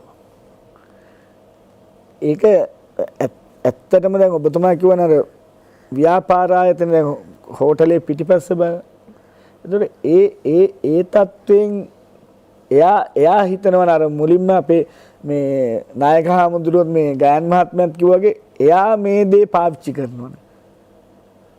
එයා කැමතිද ඒ වගේ අපිරිසුදු තැනකින් ආහාර ගන්න. ඒතකොට එන්නේ ඒ සිතුවිල්ල එනවා නම් මමත් මේකේ පාරිභෝගිකයෙක් නම් ඒ දේ වෙන්නේ නැහැ. එතකොට බණ පොතේ තියෙන ආතාන ගත්තා කියලා. එතකොට ඒ අවබෝධය එයාට එනවා නම් හසන්ත මහත්තයා එයා නිවැරදිව ඒ ව්‍යාපාර කරන මොකද අපේ මේ රාජකාරී අපසරිය තුල අපි දැකලා තියෙනවා මේ ව්‍යාපාර කරන අය ඉතාමත් හොඳින් කරනවා. බොහොම කීප දෙනෙක් තමයි ඔය කියන කූට වෙළඳාම සහ අර තියෙන නීති රීතීන් වලට මනුෂ්‍යත්වයට නැතිව ක්‍රියාත්මක කරන. හැබැයි ඒ කණ්ඩායම තමයි හැමතිස්සෙම සමාජෙ කැපිලා පේන්නේ. ඒ කූට වෙළඳාම වගේ පිරිසුදුකම. දැන් හොඳ හිතින් හොඳ අතින් බත් කටක් දෙනවා කියන එක පින් කමන්නේ. සල්ලි ගත්තත් කමන්නේ මේ පිරිසුදු දෙයක්, ගුණවත් දෙයක්. ආයි මේ වැදිකිලිය දාලා හොදලා නෙමෙයි මේ පලා ටික හොඳට හොදලා වාල් ටික හොඳට ගරලා මේ උයලා දෙන්නේ අපි මේ අපේ නෑයන්ට දෙන්නේ අපේ දරුවන්ට දෙන්නේ කියලා හිතලා ඔය වෙළඳ මහත්තුරු දෙනවනම් නේද? හසන්ත මහත්තයා සමා වෙන්න පොඩි කරුණා මෑතකදී මහත්මයා දීගවාපි කැණීමෙන් ධාතුන් වහන්සේලා වගේ හම්බුණා. එතකොට අවුරුදු 1800ක් විතර පරණ. හසන්ත මහත්මයා කරඬුව ඇරියා කරඬුව එළියට ගත්තා ගල් කරඬුව තුල රන් කරඬු 4ක් තිබුණා. ඒ රන් කරඬු අද හැදුවා වගේමයි. අද මහත්මයා පිත්තල කරඬුවක් සතියයි කළු වෙනවා. කළු වෙනවා. අර ඔබතුමාට දවසක් දෙකේ බෝකොළ ටික හැලිලා ගෙදරට එනකොට.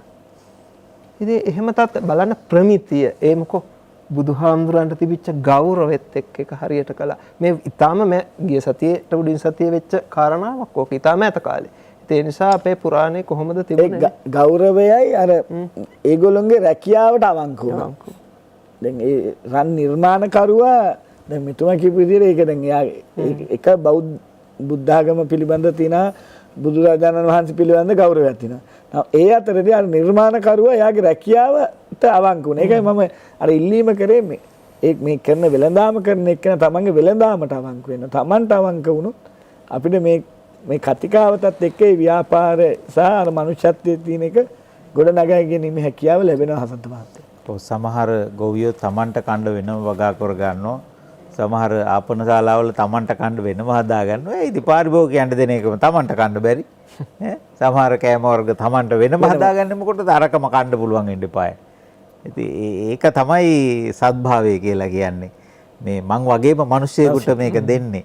එහෙම හොඳ හිතින් දෙන්න පුළුවන් නම් තමයි වටින. එතන තමයි මනුස්සකම තියෙන්නේ. ඒක තමයි මනුස්සකම කියලා කියන්නේ. මේක වෙනම නෙවෙයි. තමනුත් කන්නේ මේකමයි. සමහරවිට පාරිභෝගිකයන් නොසැලකිල්ල සහ නොදැනුවත්කම හින්දා අර කූට වෙලඳන් ඉඩ ප්‍රස්ථා සැලසෙනවා. දැන් මේ අඹ ගන්න ගියාම පාට බලන්නේ. බණ පොතේ තියෙනවා සමහර අමුයි. හැබැයි ඉදුණු පාටයි. අම්ම පක්කවන්න. සමහර අඹ හොඳයි. ඒ වුණාට අර ලස්සන නෑ. ඉදුණු පාට නෑ. ඉතින් මේ කාලේ ඉතින් ඔය පාට බලනවනේ පළතුරු හැම ගන්න ගියාම. ඉතින් හරි කනගාටුදායක දෙයක් වුණා මේ ළඟදී මේ මට ලැබිලා තිබුණා කොළ පාට දොරන් ගෙඩියක්. මේ ඒ කියන්නේ මේ පැණි දොරන් ගෙඩියක්. පොඩි දරුවෙකුට මම දුන්නා. මොකද්ද මේ ගෙඩිය කියලා අහනවා. ඒ ළමයා කොළ පාට දොරන් දැකලා නැහැ. ඒ ළමයා මේ සැරේ ශිෂ්‍යත්වයේ භාගෙත් ලිව්වා. ඉතින් අවුරුදු 9ක 10ක දරුවෙක්. ඉතින් ඉදිරියට කොළ පාට දොරන් දැක්ක නැති ළමයි ඉන්නවා. කහ පාට දොරන් තමයි දැකලා තියෙන්නේ රටින් ආපුවා.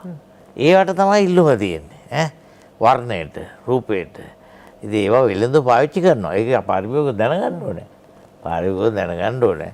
සිහි කල්පනාවෙන් බඩු ගන්න නේද? පාරිභෝගිකය සවි බල ගන්න. ඔව්.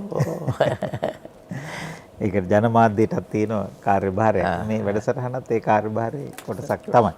හොඳයි. වෙළඳාම සහ මනුස්සකම ගැනයි අප කතා කළේ. මීට පෙර වැඩසටහනක් කතා කළා. අද ටිකක් ආගම ධර්මයට නැඹුරුව කතා කළා. හැබැයි තවත් කතා කරන්න බොහෝ කරුණු කාරණා තියෙනවා වෙළඳාම සහ මනුස්සකම ගැන. ඉදිරියේදී අපි බලමු. මහාචාර්ය පූජ්‍යපාද දේවාලයේ මේදානන්ද නායක ස්වාමීන් වහන්සේට අපේ নমස්කාර පූර්වක ගෞරවය පුද කරන්නට කැමැති. කැලණි විශ්වවිද්‍යාලයේ පාලි හා බෞද්ධ අධ්‍යයනාංශයේ හිටපු මහාචාර්ය ස්වාමීන් වහන්සේ. ඒ වගේම කතිකාචාර්ය ගායන්චානක විදානපතිර මහත්මයාට අපේ ගෞරවය ස්තුති පුද කරනවා. පර්යේෂකෙක් ලේඛකෙක් හැටියට ප්‍රකටයි. ඒ වගේම මහජන සෞඛ්‍ය පරීක්ෂක වජිර දසනායක මහත්මයාට අපේ ස්තුති පුද කරනවා. බොහොම කාර්යබහුල කාලවකවානුවක ඔබතුමාලා ගත කරන හිටත් ලොකු වැඩ ගොඩක් තියෙනවා නේද? ස්තුතිවන්ත වෙනවා. නැවතත් දොරමඩලාවෙන් හමු වෙමු. ආයිබෝවන්.